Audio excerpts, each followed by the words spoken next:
Society is to blame for not providing free public education, and society will answer for the obscurity it produces.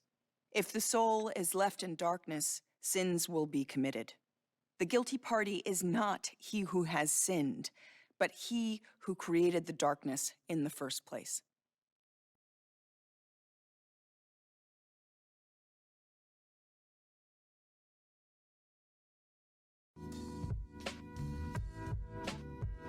Okay, everyone out of the pool. It's time to attack the chat. Hurry it up, hurry it up.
Light blue.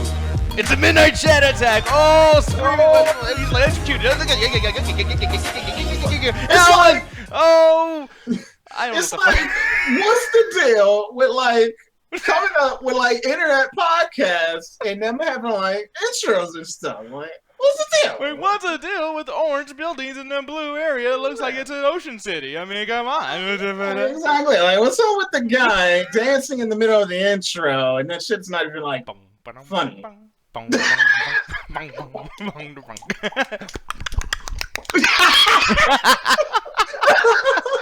if that shit was just a record of somebody tap dancing and shit?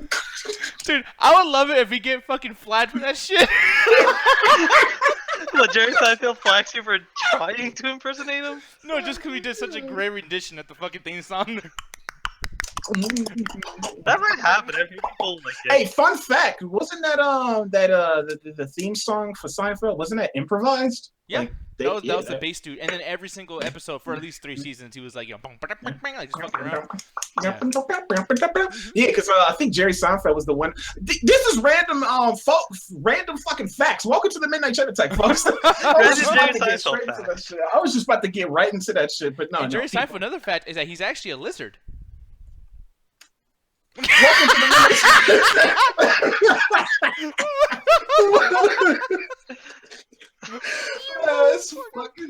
It's already started off fucking weird.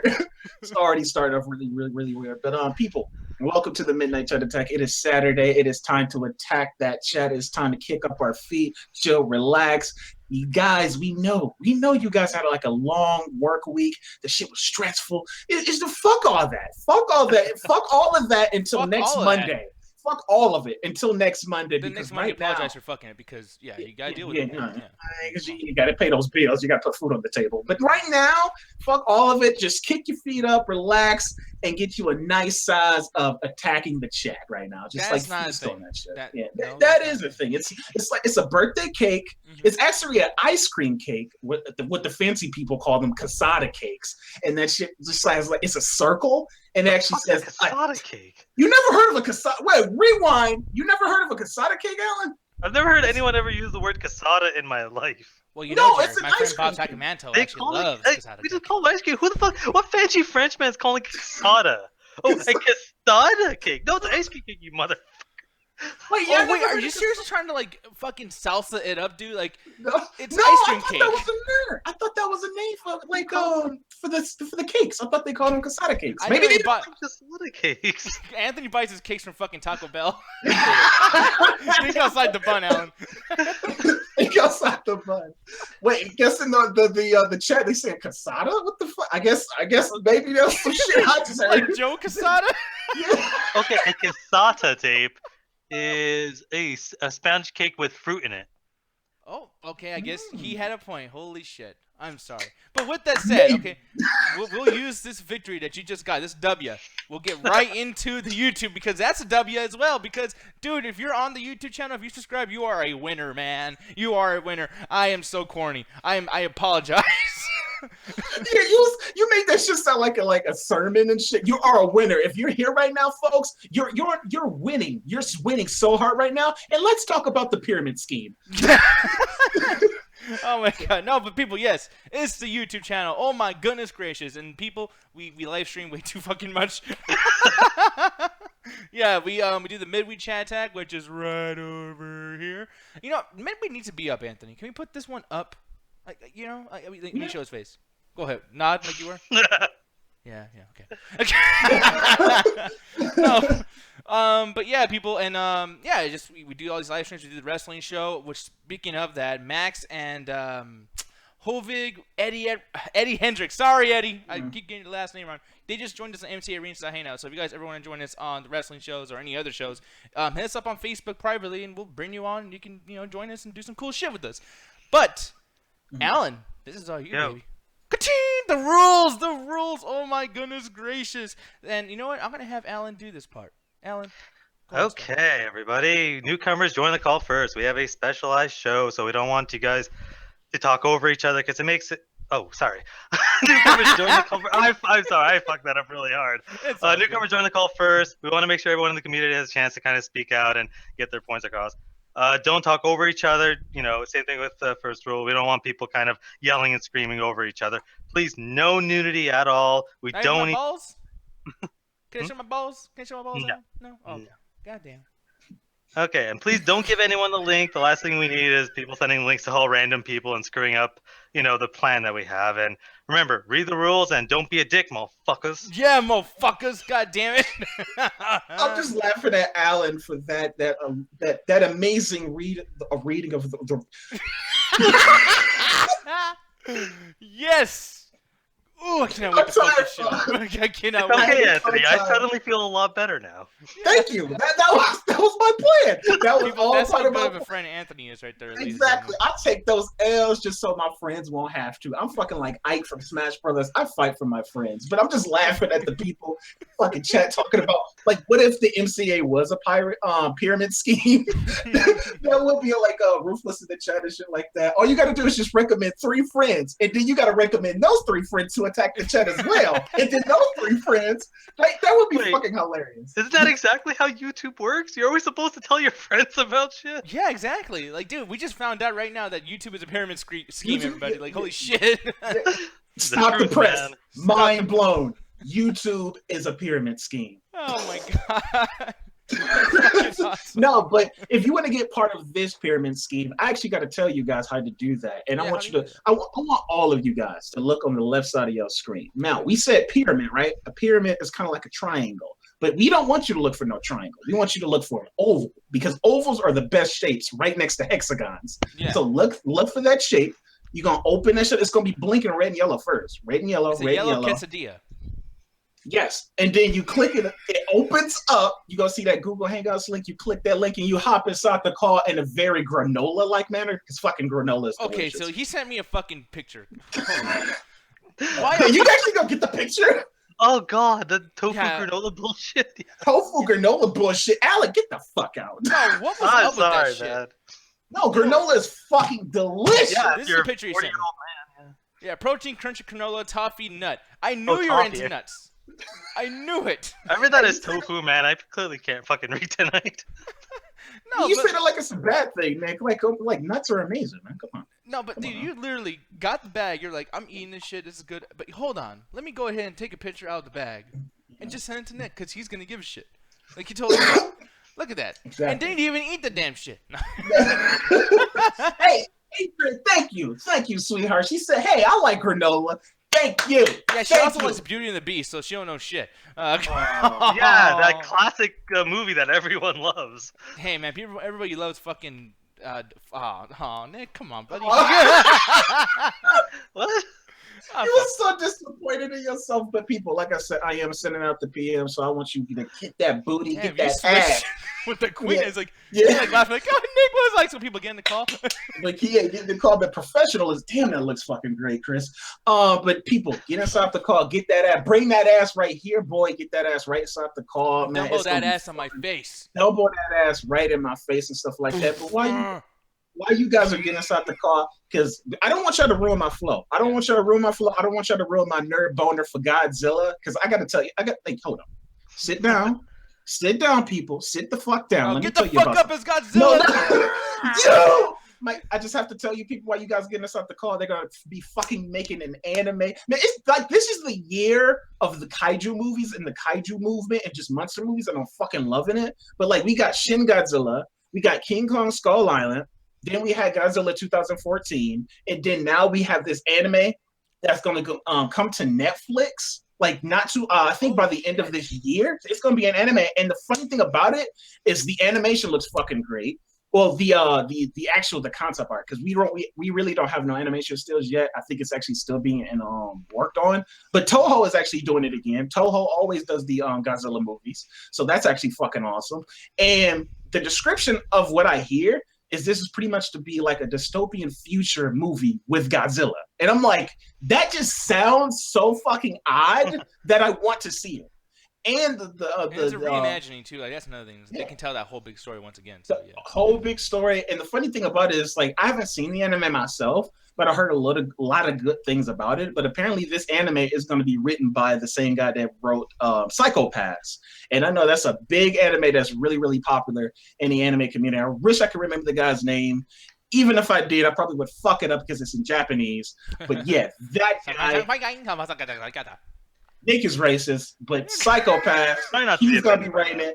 Plus, I guess it's gonna have like a lot of big name voice actors too. Like I think one of the guys is the Japanese voice actor for you'll like this, Nick, for Solid Snake in the Peace Walker game. Yeah, I believe. yeah, and then also too, and this will get our particular audience all excited too. But they also some of the voice actors, Yuki Kaji, the guy who was on Attack on Titan, that's pretty cool. Yeah. I don't give a fuck about Attack on Titan. I do not like that shit. But apparently the fucking community doesn't either, because every time we try to watch that shit and Alan tries to vote on it for the polls, everybody just says no. No, people do like it. I think it's just people like that's kind of like the go-to. Like it's like when you watch like a new movie and it's like Terminator or some shit. It's like, okay, hold on, I want to see someone actually like try. Like I know this shit's good. I want something new. I want something fresh. Everybody likes Attack on Titan, so I get that. And I'm saying they that just don't like me in the polls. Yeah, probably. And also, too, I just don't want to piss off the people who are like, no, fuck, don't talk shit about Attack on Titan, because I've had that happen before. People get upset over Attack on Titan. But we have a Titan in here right now. Rashad, how you doing, sir? I'm doing all right. Fuck Attack on Titan. Really? Damn. Hey, okay. You didn't want to do it, Nick, so I did it for you. There you go, buddy. No, actually, really quick, though, I know, like, I mean, we're still bringing people on and everything, so I don't want to start the show yet. Like, Rashad, let's take a minute really quick. Why do you say fuck Attack on Titan? Oh, it's just really like, I think it's one of those overhyped animes, really. I'm not going to say it's overhyped, but I hate it when animes, they start too soon, and when they get to a certain point in animation, they haven't caught up yet in the manga, they have to deter and make their own storyline. I hate it when they do that, because sometimes those storylines are very shitty. No, they haven't done that in Attack on Titan. They actually are not doing the anime to wait for the manga to actually do something. Yeah, that's what I was saying. Like, I felt like it started way too soon. They should have waited till a couple of chapters were already out before they went ahead. Like, okay, let's make a show. Like, I think they kind of felt that, like, all right, Bleach was about to end, Naruto's about to end. What can we get out here? What can we do real quick? And Attack on Titan was the one that was on the dartboard. Yeah, so I'm just glad to hear something different on that, because, man, I pissed off some people with Attack on Titan. Julian, Ruthless, how you guys doing? Hi. Hi, how you doing? No, the funny thing about it is like it's kind of like this period with anime fans. They've reached this point where animes get so popular that they get like almost inverted, and they also like the main of the popular animes are the ones that's actually underrated, and it's just like this cycle that just endlessly repeats. So it's just like all the ones that's actually popular now are the ones that's like underrated, because like now you got shit like I think it's called Dragon Maid or something like now that's actually kind of popular, and then it's like this other one that's like Where to Pick Up Girls in a Dungeon, and it's like these other animes too that nobody seemed like they seem very, very fucking niche, because like I said, half of the fucking anime community is fucking hipsters anyway. Yeah. That those animes get to the top. I'm glad that they actually do not like Dragon Maid, because this shit looks fucking ridiculous. I mean, No, they do like this. This anime is like really fucking popular right now. To be fair, Nick, I couldn't tell the difference between that and any other anime. Yeah, same here, dude. I mean, I'm not trying to talk shit, y'all. Like, seriously, but like, dude, come on. There was a cartoon girl and a creature. Is that the anime, or is that just a anime? It's every anime. No, Exactly. And that's the funny thing about it, is like that's just like a trend, and I know like a lot of anime fans hate it too, just the whole moe aspect that everything has to be cute, so they really don't like it either, but they still watch that shit, so they're gonna keep making it. But you know what, I was gonna say, I'm so sorry to jump over you, but really quick too, because this needs to be a big reminder, because this is probably one of the biggest shows you guys are gonna be doing on Thursday, man. Like, this is gonna be massive. But Samurai Jack, anime night this week, Thursday. Yep, Nick, Binge-a-thon. you beat it to me, because I was about to actually bring up the exact same thing, but Nick is right, folks, because next anime night, which is next week, we will be watching to coincide with the release of Samurai Jack season 5. I cannot remember, but yeah, I think it's season 5 that just recently came back on Adult Swim. So to coincide with the release and return of Samurai Jack, we're starting from season 1, and we're gonna try to see as far as we can fucking make it. Hopefully we can make it to season 4. But yeah, we're gonna just do a Samurai Jack binge-a-thon. Alan did the math. He said it's fucking impossible, but he's still gonna do it anyway. Still gonna do it anyway. No, Yeah, I really. Go ahead. I was just gonna say the Midnight Chat Attack is like, Nike. Just do it. Just We're gonna do it. man. Do the impossible. Actually, what I want to do is 6 hours and 10 minutes. Let's do it. I really want to do that thing where we just use that word. Ganja's catchphrase is "Let it happen." Like outside the show, he always says "Let it happen," and he whispers it in her fucking ear, like "Let it happen," like that. Let it happen. Yeah. I'm pretty sure he said that to me several times, handing me pills. I was like, "What are these?" He's like, "Let it happen." Oh There were god. Flintstones vitamins, everybody. No, And the award for out of context freeze goes to Julian. He had to be a pill and just said, "Let it happen." No, that's what happens when we had like abandoned Julian back in Austin. He was just like, "Let it happen." Let Just it let it happen, happen. Just let them feet go, bro. Oh man, but no. I actually want to get to community. For one, too, a big warning for y'all. If you guys don't like this shit, then fucking leave. Actually, don't leave. Come on, just stay. It's gonna be good. No, but community questions. Our show tonight is a huge thank you people for just asking questions. Community questions that rules the show tonight. So yeah, we're gonna be doing that a lot. And if it's not trendy, I'm sorry. By the way, how you doing, Ruthless? I'm good, man. Cool. You feeling? I'm tired as hell, but I'm good. You want me to rub your back a little bit? Want some water? No, hands off of me. That's not okay. I need an adult. I'm so confused. Bad touch. Hey, Bad look, touch. Rufus, the both of us are in the chat right now. Should we start a counter until they call one of us each other's names? No, see, I'm not racist, so it's okay. I didn't say you were. No, just I to didn't switch. say you were. One of us or Anthony? No, just to switch it up, Ruthless. I mean, God damn it! Oh, 1 second. Already. There we go. Bravo! Just Why do you both have to have an R in your fucking name? Like, seriously. I'm so stunned right now. Like, was I this actually real? can't believe that That happened. just Like, happened? I was trying to make a joke and I fucked it up anyway. Yo, you gotta remember his name, motherfucker. Like, come on. We should make that part of the rules. Remember Don't call people's Rashad names? ruthless.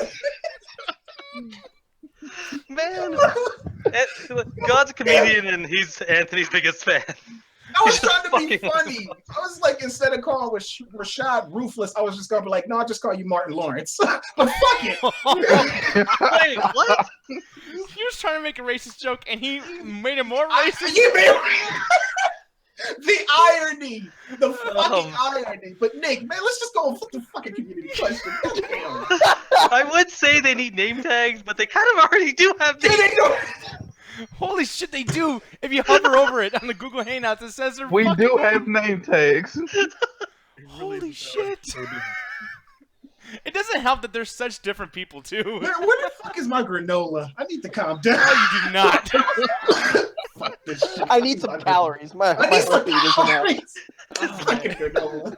Here you go, little people. This is from Daehan. Mr. Adams. Mr. Adams. Yeah, He's a Mr. really good Adams, yeah, sent it through Skype and stuff like that. Even though we kind of touched on something like this in the past, but he had a little spin to it. I had a little spin to it just to make it a little bit more interesting. But yeah, here is what it says. It says, if you could make any show or movie a reality, what would it be? Original idea or dream project based off of an existing IP? So either one of those two. Because the funny thing about it is, like, I think actually 2 weeks ago, Ruthless had brought it up, and he had asked everybody about like video games or video game projects they would I make think and that stuff was like Rashad, that. man. I'm just joking. I'm sorry. Yeah, but we was all talking about it. But I guess like this week, we just like, so show or movie. So what do you guys think? What you guys have like any original idea or just a dream project of you guys? Alan, you got something?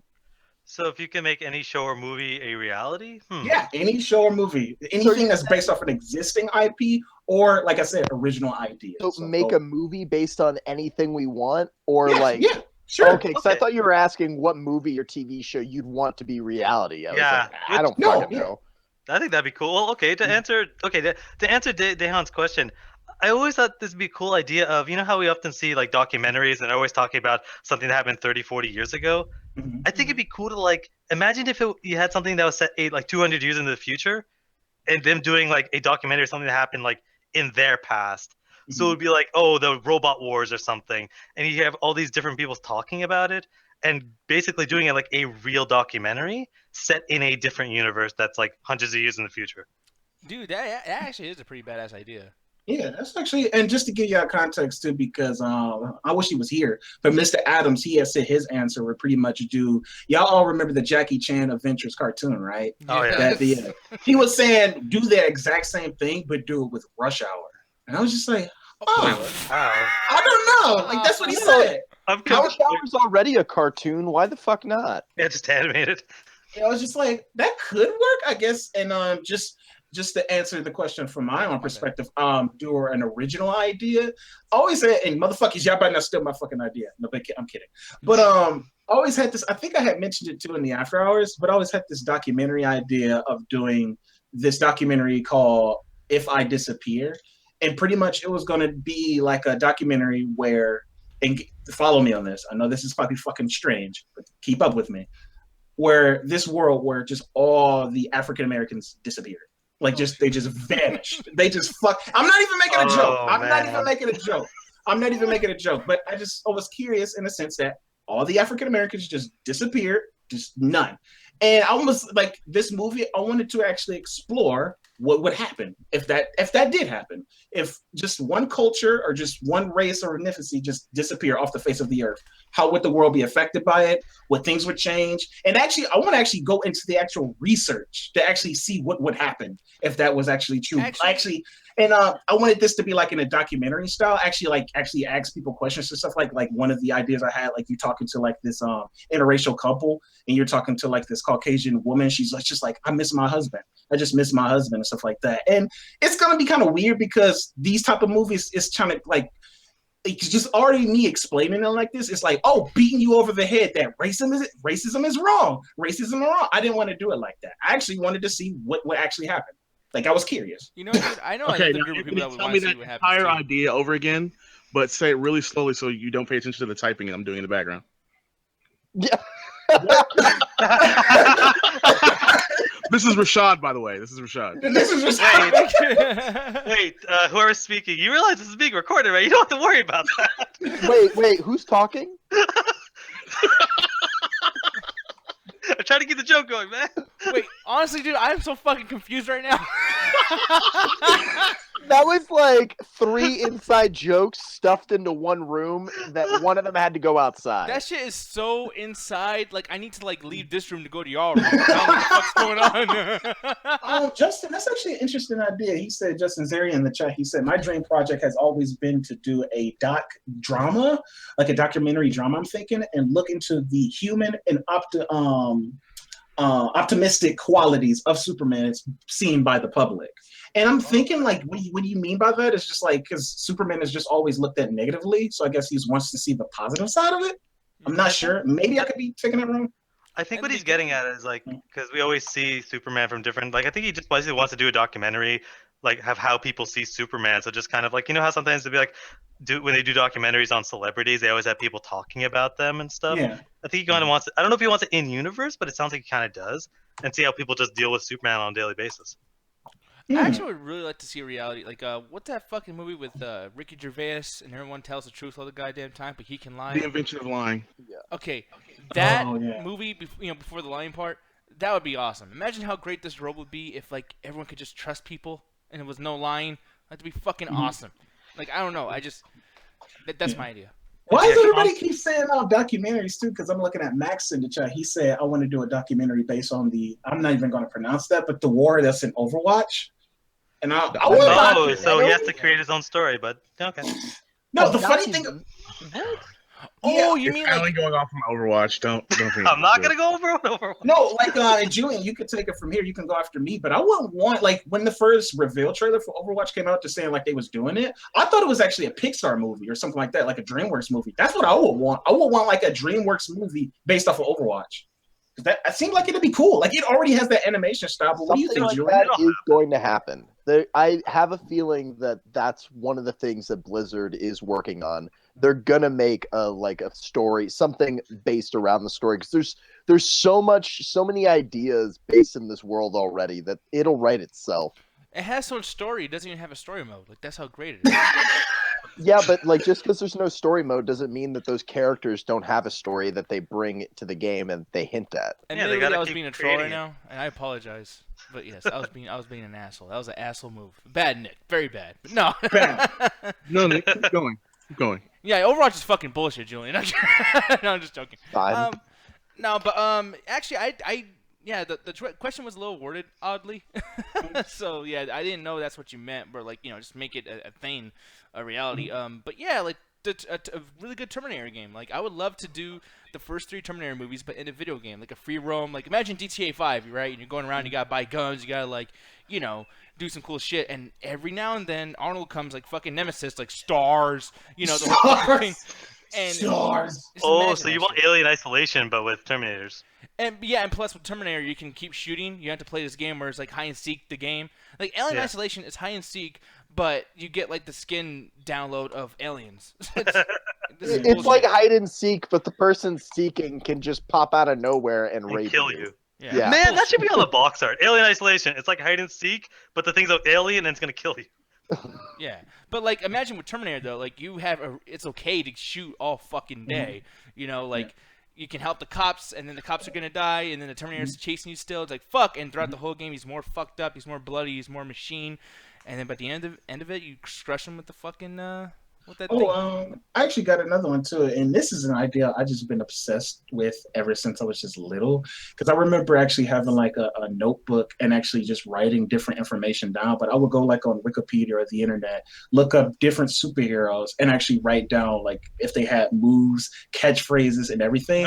And it was all going to add up to like a Marvel versus DC game. Like, I even came up with the theme in my head and everything, because it just, in this type of like landscape, especially with like, okay, because back in the day, probably it wouldn't have worked. Like it wasn't, but now with the comic book culture just being at its like fucking peak right now, it just makes sense that Marvel and DC would do something like that. Just like, you know what, let's put our differences aside. Let's make a video game, not a movie, because that might be fucking difficult. But there's no way. But a game seems a little bit more realistic, a video game, and just have it like in the vein of Power Stone in terms of combat. Because I don't want, like, if they were to do like a crossover game, I don't want it to be like PlayStation All-Stars or Smash. I just don't think it would work. I think it'd be more better if it was to be like if not Power Stone, do it in the vein of the fucking Dragon Ball Z games. What are those? Yeah, I can't remember the fucking the new ones or the old no ones? they kind of have the similar stuff. Yeah, the Xenoverse, like the Xenoverse styles and stuff like. Because it just seems like that would work, and probably just expand on that gameplay a little bit more. Because I will always want that game to be like 4 players or co-op and stuff like that. But it just makes fucking sense. Like both of those companies would make so much fucking money, but it's just legal reasons and political reasons is probably why that would never happen. And speaking of political reasons for certain movies coming out too, man, I want to just bring this up because we got Adrian's in Fucking up again, are we, Nick? Yeah, well, those titties, I swear, it's just a little distracting. I will stop with the titty thing. That needs to be retired. I'm sorry. Retired jokes. The Hall of Fame. I'm gonna hang up Adrian's titties in the closet. Oh God. Wow. Anyways, no, but this shit right here, and you guys might be nerding out over this, but Venom, Sony is doing the Venom movie. Venom. Why the fuck are they doing this? Didn't he? I was gonna say, why are they still doing that shit? Money. Wait, hasn't this idea been in like development hell for like a while now? Yeah, Render was supposed to work on it. This was attached to the Aunt May movie and the Sinister Six movie they got. Wait, the Aunt May movie? Were they really going to make that an one, Aunt right? May They were going to make an Aunt May movie. They wanted to make something that could compete with, I forget which, Agent Carter, I think it was called. Oh, They wanted to make Aunt May a spy. Wow. I was gonna say, Aunt May just fucking cooks and cleans and maybe has a job at diner the entire time. What the fuck is the movie gonna be? He's an aunt. That's what she does. I don't know what they were thinking. Man, I'd love to see that just to see them try. I mean, after Amazing Spider-Man 2, Okay, now see, here's the thing. People always complain about Spider-Man 2. Now, look. Amazing Spider-Man 2, let's be clear. And I didn't even know he was on it, but and really... Spider-Man 3 is the one that people are... Okay, now really quick, I want to bring this up, very, very important, because, okay, look, listen. I'm just going to be completely transparent with you guys, because I'm not going to lie and pretend like we actually have shit to talk about, okay? It's fucking, like, it's just an announcement. Who knows? This might not even be made. No one gives a fuck. But the thing is, though, what was everyone's problem with Venom on that, not the Amazing Spider-Man one, but the one before that, Spider-Man 3? Yeah. Like, I'm going to start with you, Alan. Okay, go ahead. Yeah, like, Alan, what was your issue with that? I think the thing is for me, I personally didn't have an issue, but I think what people wanted is he wasn't on screen enough. Because the major villain of Spider-Man 3 was Sandman. You saw his origin, you saw his bring up, you saw how he connected to the universe. Venom was just thrown in there last second and right at the end. So it's like, was he bad in it? When he's like that, he's fine, but he kind of gets thrown in almost no time to even develop the character. Because he's one of the biggest villains. It's like, imagine if they did a Batman Begins and had the Joker in for 10 seconds. It'd be like that, you know? Yeah. I kind of agree with that. Oh, you mean like Suicide Squad? Yeah, pretty much, but I'm Thank you for saying it, Ruthless. Like, there were so many things going through my head. Julian, I'm going to have you take it, Julian, because and on top of just telling me what your problem was, actually tell me what you would have done differently. Like, if they said, hey, Julian Hemingway, you're like, you write this shit, you go.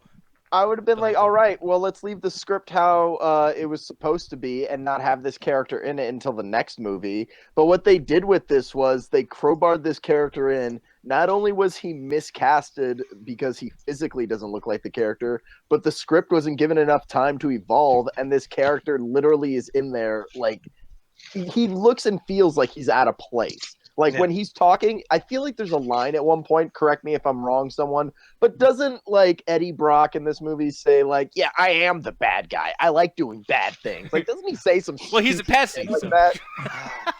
No, me and my brother... me and my brother make like fun of this one line that he also does in the movie. Like his delivery is fucking like weird, and it's not helping because I remember seeing that guy. I can't remember the actor's name, but he used to play on that show, the '70s show, and I just can't take like because on that show he was just fucking pathetic. So it's just like seeing him in this role as the fucking brute Eddie Brock or Venom. It's just like dude, this does not match. And me and my brother always makes fun of that one line because when Spider-Man actually gets the whole symbiote suit and he's actually looking for Sandman, and Eddie Brock comes out the car and says, "I'm loving the new look, man. Let me get some of that web action." Like that shit sounds fucking dumb. That's an actual line of dialogue. That's an actual line of dialogue, and I'm just like, that shit is bad. Before that movie, before Spider-Man 3 came out, and they said Topher Grace was in the movie, I actually thought he was going to be Carnage because that made sense. Yes. He looks like Carnage used to be drawn in the comics and on the various cartoons, but as Eddie Brock, it never made sense to me. Not at all.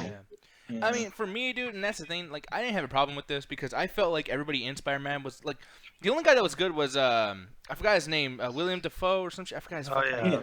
First one, yeah.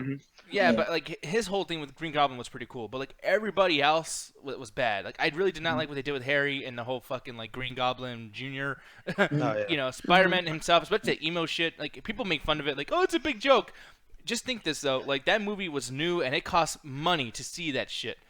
I mean, I know it's funny and it's a joke and it's cool to laugh at on YouTube, but that was a fucking movie that you would pay to go see, and that's what they give you. And it's like, dude, I take that shit personally. Like, it's like laughing in my face with my dollar bills in your fucking hand. I just want talking about Batman versus Superman right now. I hope you know that.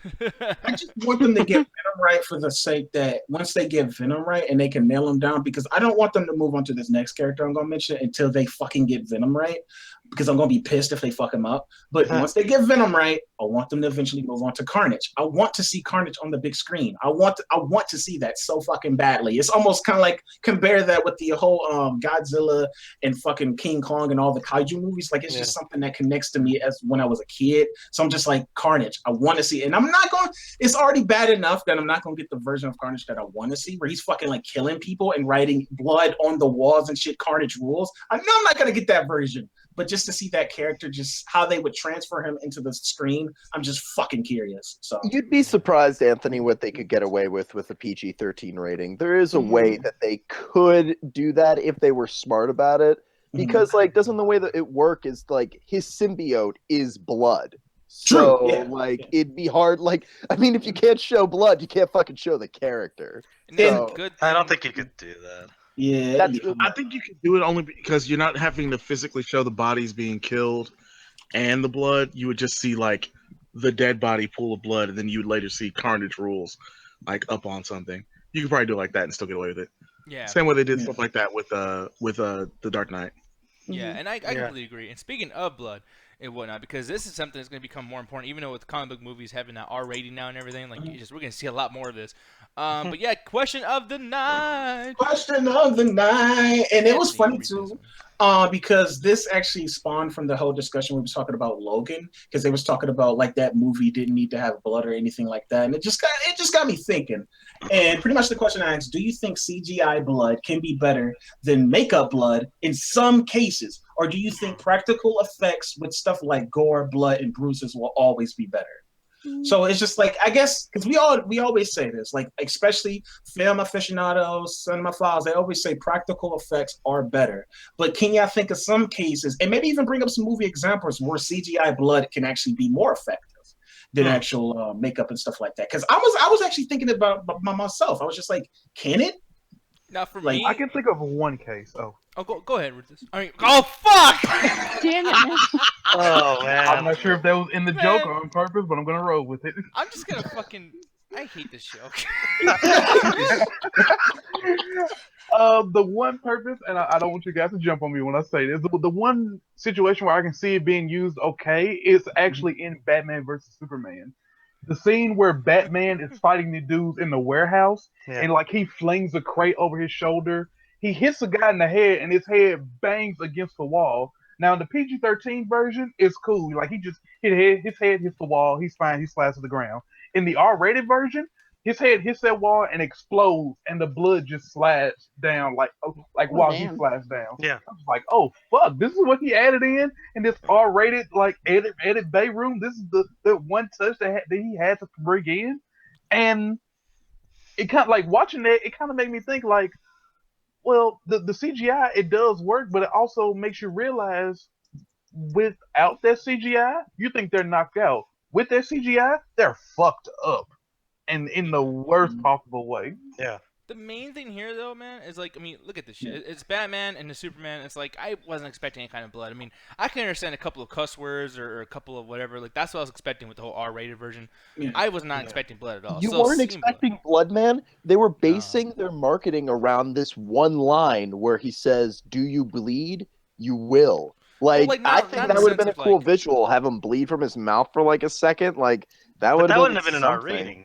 You could have easily No. just done it in the movie. I've And seen it that probably in would have PG been better. movies. That is interesting to me because y'all having the exact same discussion y'all had with Logan, and I actually want to start with you, Alan. But you had y'all was debating about the fact that in Logan's, minor spoiler here, but like the little girl actually cuts herself, and y'all was debating that the rating could have been changed based on that because you were just like, oh, it's CG blood, so it doesn't really matter. But if it was like makeup blood, then it would matter.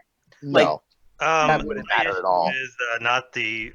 It was the context of what was happening with the blood. Like that movie, like has a lot of practical effects and practical blood. That scene alone, let's say this movie was PG-13, and that scene alone, her cutting herself would not have warranted it. Not because of the kind of blood, but because of how long they showed it. It was a split second of her just kind of cutting her wrist, and it's like boom, 1 second you would have missed it. But No, there it are other wasn't scenes 1 where second. it was not that long. Where It oh was man, longer this than needs to be that. R She rating. cut herself multiple times. So That again, well, they could have just done it once, and you could have kept the rating. But there's a situation where she's cut dude's heads off, where obviously it has to be R rating. But even to answer the question, I think that it really depends on why the blood is there. My issue is that unless you're making a horror movie, you don't need blood in a movie. Like that is just something that is added on just to make people like uncomfortable. Like in a horror movie, you're supposed to be afraid. Jason cuts you. You're supposed to be, oh man, that must hurt because this person's bleeding all over the place. But outside of that, you don't need it. The only place I could think CG blood would be better is it's super stylized, like 300, for instance. The second one, where it's so stylized and you have all that CG blood to make it feel like a comic book. Yeah, true. I mean, like for me, because I'm not a big, comic book movie fan or whatever. So it's like for me, the blood was necessary. I don't give a shit if CGI or not CGI, but that blood in Logan is necessary because I've been saying that shit for every other X-Men movie. Like, how the fuck does he have those knives? And I'm supposed to think that he's dangerous, and yet I never see any blood when he stabs people or slices people's faces or whatever. That's some bullshit. Like, exactly. Yeah, like I fucking hated that shit. Blood needs to be there for like the level of realism you're trying to achieve, and it can be used in different ways. Like there's certain movies that are amazing that could have used blood but didn't. A great example is like The Dark Knight. People get shot, but there's no real blood in it, and that's fine. But something, like in, let me think of a good example of when they use blood. Black Swan. There's a part where like she gets like her skin dries up near like the edges, and at one point she peels it back too far and she starts to bleed. And like, I don't know, there's something about the way she gasps and tries to cover herself up. It's like it made it feel more heavy than like if she would have just like, nicked herself without it bleeding. I don't think it would have had as much of an impact. But just to get my piece out of the way, CG blood is garbage and should always be considered garbage. You always want to do practical effects. The best example that I love to think of that is 100% practical is, has anyone seen the movie Daybreakers? Yes. Yep. Oh yeah. No, I haven't. Movie when they're trying to experiment on the guy and give him the new blood. He's like, "Hey, I think I feel pretty good," and then they show it from the outside of the room, and then just practical blood goes everywhere. Like that CG blood would have looked like garbage and would have ruined the shot. No, but like, See, there's one other place to use CGI blood though that actually makes a lot of sense. It's when you're dealing with like proper fantasy settings, not necessarily sci-fi, but like proper fantasy settings, because you have you have humans usually, of course, but you always have these other creatures that are also going to bleed. And I'm sorry, but practical blue-colored blood and green-colored blood, like we used to use in older movies, just doesn't look good. Either it's way too neon-y, or it's entirely too flat. and it doesn't look like real blood. Whereas with CGI blood in those situations, it would look better. Like I'm not saying like Lord of the Rings. I'm not talking about like Lord of the Rings. Well, that's what I'm talking about. Like Evil Dead 2, it works because those are demons, and so you've got that kind of weird looking blood that works for them. But if you go into the fantasy settings, not the horror settings, and do the same thing, it just doesn't look right. Like I've seen way too many neon green bloods coming out of creatures, or for some reason blue like bright blue blood coming out of creatures, or that silver blood that comes out of the unicorn in Harry Potter. Like that. Oh yeah. Like all the times that they try to do practical blood with fantasy creatures, it doesn't come off right. Whereas I think they are fantasy creatures. So I think the one movie that kind of played it like neon, like brightly colored blood to its strength was actually Attack of the Block, because those aliens where they were fighting, they were like bright neon blue blood. Yeah. I mean, and Alien does it really good as well. I would say. Oh, go ahead. No, I was just gonna bring up the whole fun, like, because y'all bring up a good point too. Like, it's actually based on the aesthetic of the movie and actually the genre of the movie too. Because like when I was like having this discussion about Blood, I immediately thought about Sin City, because a lot of that was CGI, right? Yeah, probably all of it. Yeah, like all of that was CGI. I don't think like why would you use practical effects in a movie like that? It just wouldn't. Make sense. Were practical. Anthony, that actually There's goes a lot to of great practical point blood I in there had. too. Yeah, Justin, what you're saying? Well, actually, because Anthony, that's exactly the point I was trying to make in the chat. CG blood only works if it fits the aesthetic of having other things that are CGI around it. You know what I mean? Like with Sin City, the only practical things are the people and some of the props. Like they stylize it so hard with CG effects that it's okay the blood looks fake because everything else around it is fake and hyper stylized. But if you have an instance like, say, one that stands in my mind as Bad Blood, not the song, of course. But, it's the remake of Fright Night. Anytime they shoot Colin Farrell and he bleeds, it's CG blood and it looks awful. So, and that's the thing, is that that's the only CG part in that shot, and that's why it makes it look even worse. So yeah, you have to have that balance psychologically of fake objects in the scene to make the CG blood look more natural. And to add on to that, this is a perfect example. You could pause it there, Nick. That's real fucking blood he's about to spit in this guy's face. And that's a combination of CG and practical. And Guillermo del Toro's taught us that's the best way to do it. That's CG, but there's also some practical there. Yeah. And that's the thing, like, and I was going to bring up, and I know I bring this up a lot, but here's another thing. This is a zombie show, but Walking Dead, brother, like, you see this shit, and it's fake blood. I missed the part where, like, he shot in the head. But yeah, like, that fake as well. All that shit's fake. And it's like, dude, honestly, I don't need you to spend all that extra money to get this point across. Like, oh, zombie head exploded. It's like, this is for story. This isn't for, like, you know, the fucking weirdos at home jerking off. Like, oh, yeah, dude, gore. Fuck yeah, man. But then if you do that, people will look at the show and call it out. It was like, okay, he just took a headshot. Where's the blood? There's supposed to be blood there.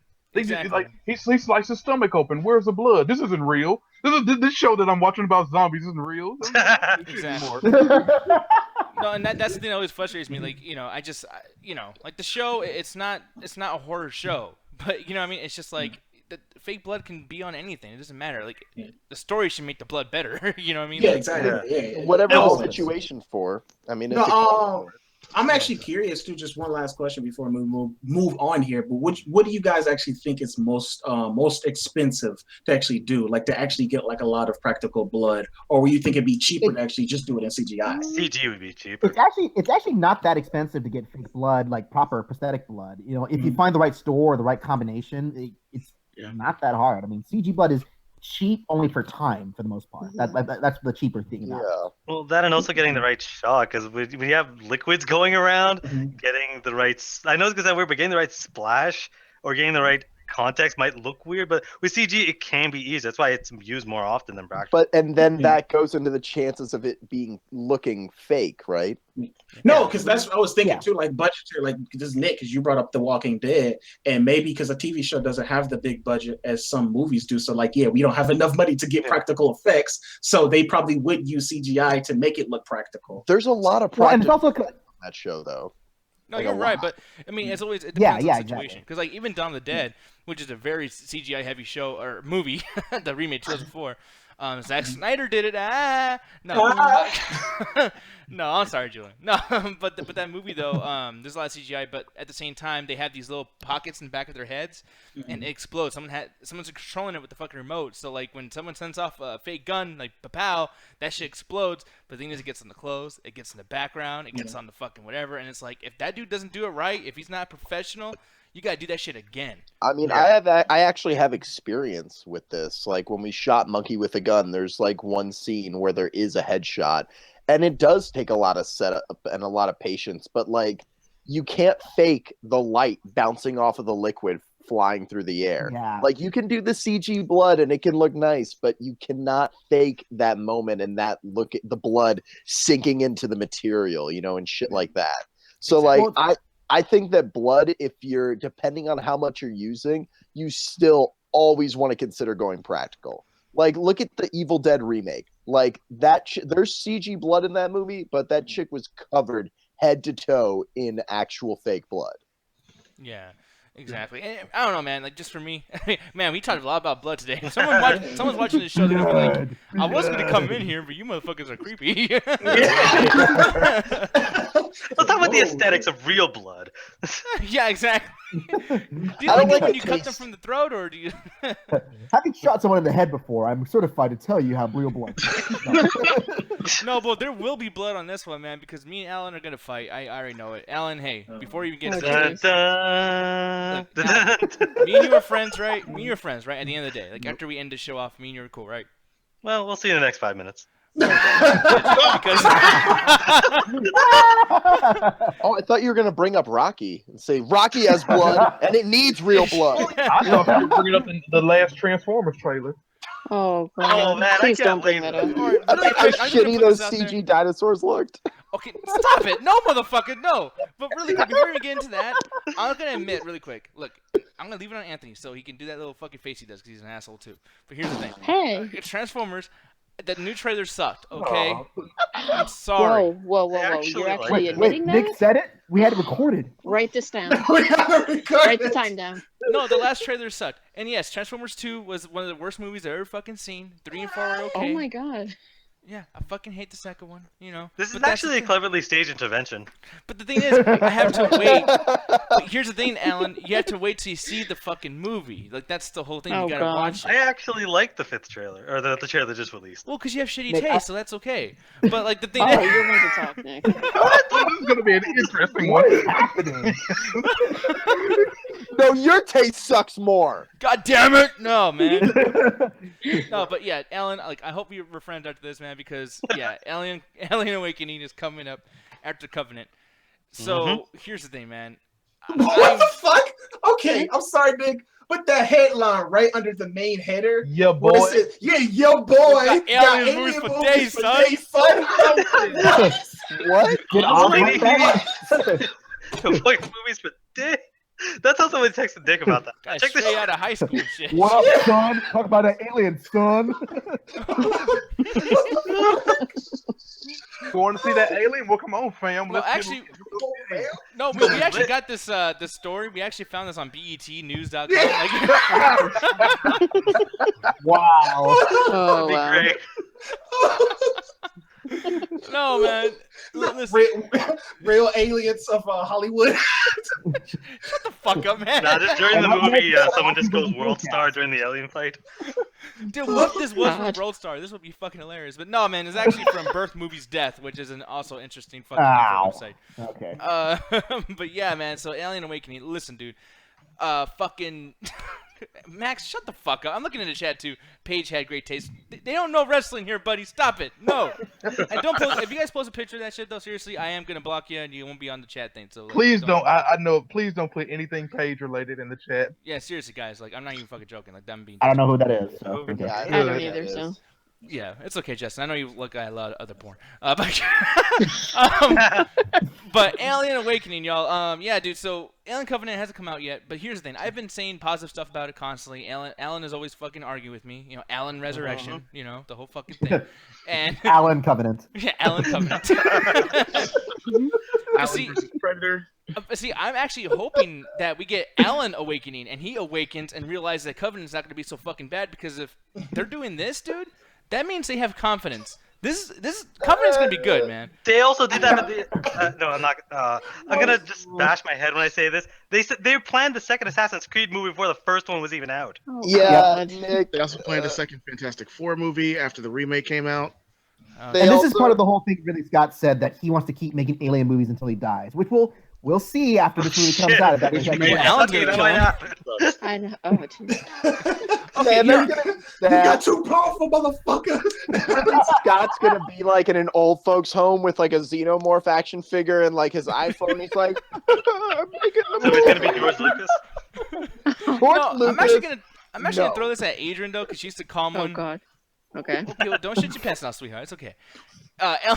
Alien Covenant, Alien Awakening. Do you Mhm. are you positive, negative? How do you feel? I'm fine with it. I'll give this a chance. Why not? Okay, well, you give everything a chance though. Like, is this Not one of the- everything. Well, Not I Transformers. don't know. Yeah. No. Yeah. Okay, I guess. although I saw the third Transformers in theaters, I'll admit that. But Oh God, same here. There we go. Why would you go Let's- see Transformers movie in theaters after the second one? What's wrong with you? See what I'm saying? God damn it! Always picking the worst shit. Worst Oh, times to do God. everything. Dude, it wasn't my idea. Well, wait. Who said it then? Like, that was Wait, what? Adrian. Oh, I don't know, what's man. going? It's okay. Never mind. We all confused. It just we all wrapped up together in this fucking thing here. But No, you know what? It's like Nick, like you say this, and I know nobody else is there with you, but I really literally felt like a little kid again. Like we got fucking like Pokemon coming out. Like it's popular, well, sort of, because with the whole Pokemon Go and stuff like that, we got like all these shows coming back from our childhood. Like I feel like fucking Godzilla is probably about to be like really big again, like it was back in the when I was growing up and shit like that. And then we got fucking like Aliens again. Granted, the movies Goldberg's might not WWE. be that. Fuck that. But no, but I really do feel like a kid again. Like, because like, granted, the quality of these movies probably aren't the best, but I still like just seeing alien movies just for the simple fact that we always like hands down. And Julian, you might agree like more than anybody, but like the alien design has to be one of the best designs for a movie monster. Period. Oh my god, dude! Oh, it's a fucking giant penis monster. okay, I don't know if that's a good thing or a bad thing right now, but Yeah. that's how it Hey, I mean, I'm just saying. Have you seen any of H.R. Giger's other drawings? Yeah, that's it's like- exactly what he does. He does He penis makes monsters. buildings made of dicks. He makes Oh. chairs made of dicks. And he Sites. makes Wait, what? tanks made of dicks. Side, He has a side, bar made of dicks. Yeah, no, side tangent. I think it was me, Ruthless, and Alan. We was in the after hours, and apparently they have this H.I. Geiger type bar or some shit, or like hotel. Oh And just god. like art, just filled with this art that it looks like he fucking made, and I want to go there so bad. So do they serve you the drinks in a dick-shaped cup also? Or? I mean, they have glasses like that. Yes. Wait, That you better realize not what's be a happening right now? hotel. Like every There's no single way person in sleeping here in that is fucking is thing. talking about wanting to go to a museum full of dicks. I want to go. Hey, I'd go. What do you they're guys Oh, all- I know my you God. go, sweetheart. The facefuckers are vaginas. Yeah. Yeah. Okay, yeah. here's another thing to say too. Vaginas aren't good looking either. Okay, can we all say this now too? Especially with just one girl in the fucking room. Are we really discussing this? Oh boy! Oh man, this went down. Vaginas don't look great.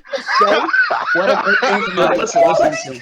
As a heterosexual man who plans to have sex with more women, vaginas are awesome, and I'm not gonna say a bad thing about I it. like you a lot, Lost your damn too. Oh my mind. god. They look like I forgot UFOs. about this. Oh, I was talking about. I like how Yo. Justin was the first one to say, "Yeah." They look gross. I'm sorry. No, I like girls too. Oh my god. But it looks I like mean, someone. I'm It's like sure someone's trying to having sex steal would be roast nice beef whenever from the I do. fucking deli. Like that's what it looks like. Oh. Anyway, so Alien Covenant's gonna Yeah, suck. Yes, thank you. please. Thank you. Y'all lying to yourselves. This shit looks weird.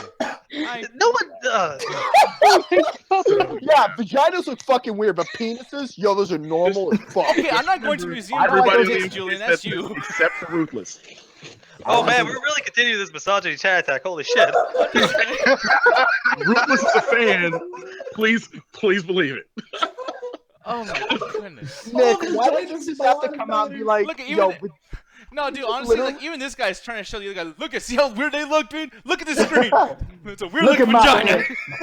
Oh my And he's god. just looking straight ahead, like, nope, no, I ain't looking. Can't I think that break. guy kind of Wow. likes it. He's like, Have to stay focused. The other guy's like, vagina or meat? I can't tell. Oh my And for those of you who God. watch Alien and like both dick and vagina, those creatures that come out to impregnate each other, that's a dick vagina right there. So there you go. You get two in Wow. one, and the fucking alien. But anyways, the Yes, movie, Yes, the Yeah. movie Alien that Awakening, That's whenever wrong. that's happening, if it happens, I mean, I know some critics who went to South by Southwest and saw at least like 15 minutes, I think, of the New Covenant movie, and they couldn't say much because the movie's not out yet. But it looks That means nothing. Let's be real. I 15 know. minutes. It means Yeah. nothing. I know. Yeah, But they at probably least just- That, slightly that kind of thing after- needs to stop. it's a Ridley Scott movie. They probably just got through the credits. That kind of thing needs to stop. Like, So I mean, it's getting to a point where it's like it's inside jokes in a way for just everyone who likes movies. Like, hey, get it, Zack Snyder sucks. Hey, get it, Ridley Scott sucks. It's like, and I mean, I can't remember other people's names, but this happens with a lot of people. So it's almost like, when is it gonna take? Like, I know you guys like Christopher Nolan, but like, other than that, there's no other directors people talk good about. It's like, you guys watch movies. And that's the funny thing about it. It's like he made a good movie just recently, The Martian. Like everybody loves The Martian. yeah. Yeah, I have no Martian's really problems. good. I have no problems with The Martian. The Martian's a great movie. Ridley Scott is not a bad craftsman. He can make movies look good. He just sometimes has bad track record of picking scripts. Can But I he's say still a master craftsman. That's gonna piss everybody off, and I'm okay. You gonna tell us vaginas are ugly again? I'm gonna say this. It needs to be said for the entire movie watching community, not just the MCA.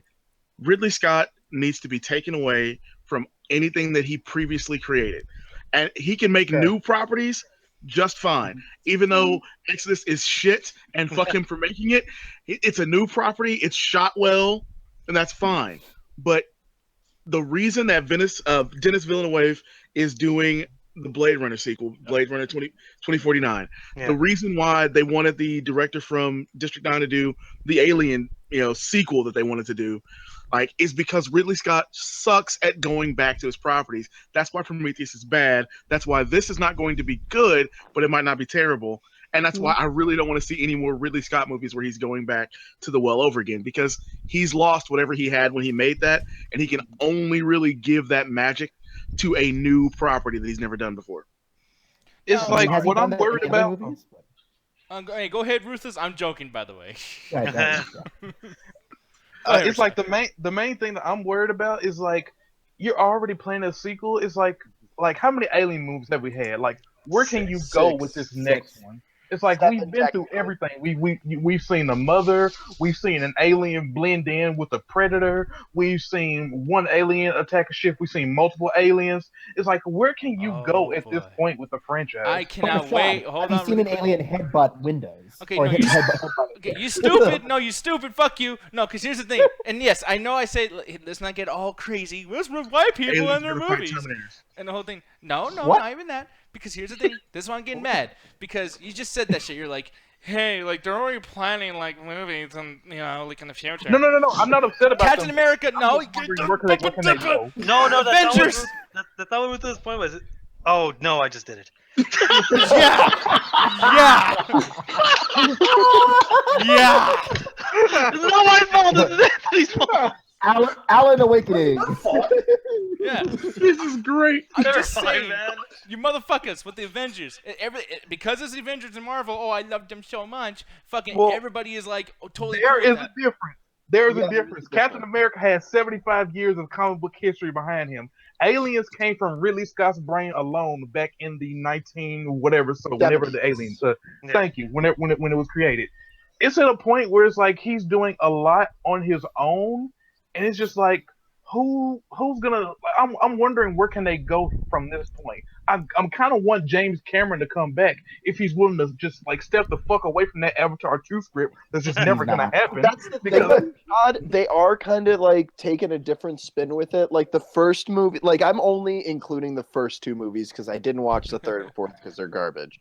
But like the first one was like truckers basically.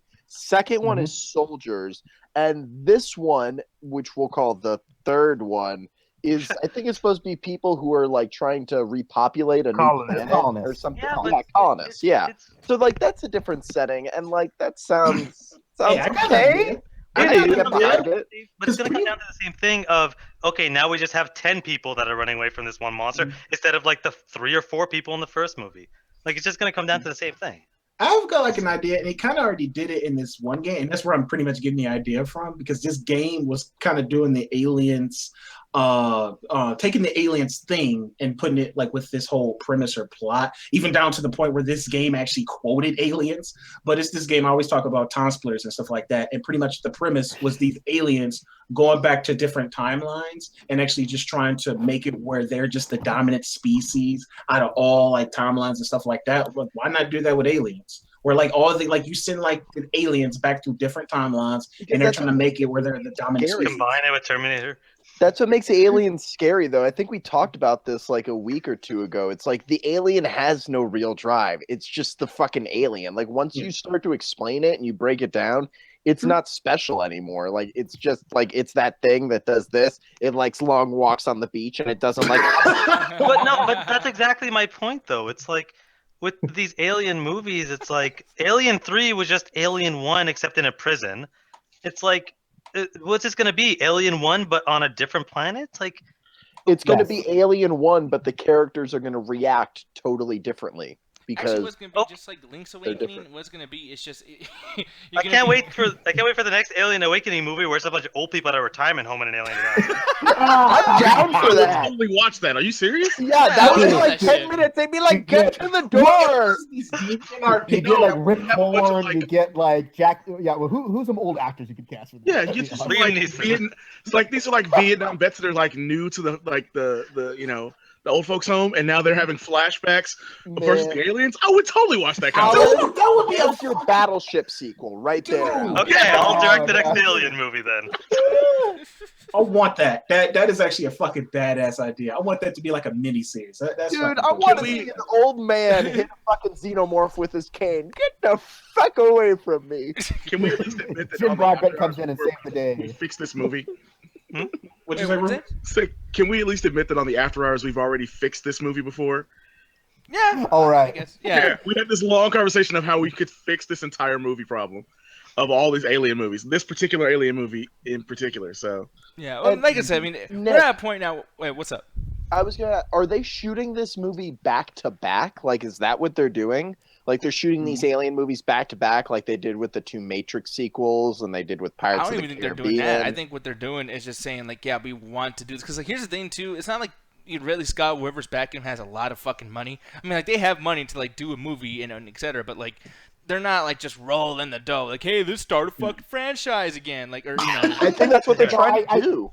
Yeah, I think they're trying to build confidence in their investors and studios. Because, you know, just from a film business perspective, they want to seem like they don't have anything else on their plate. Just like, okay, so what's next? What's next? What studio is this? What studio? Oh, Fox. Yeah, so they looking for something. Yeah, because they look at like X-Men right now. Yeah, get aliens.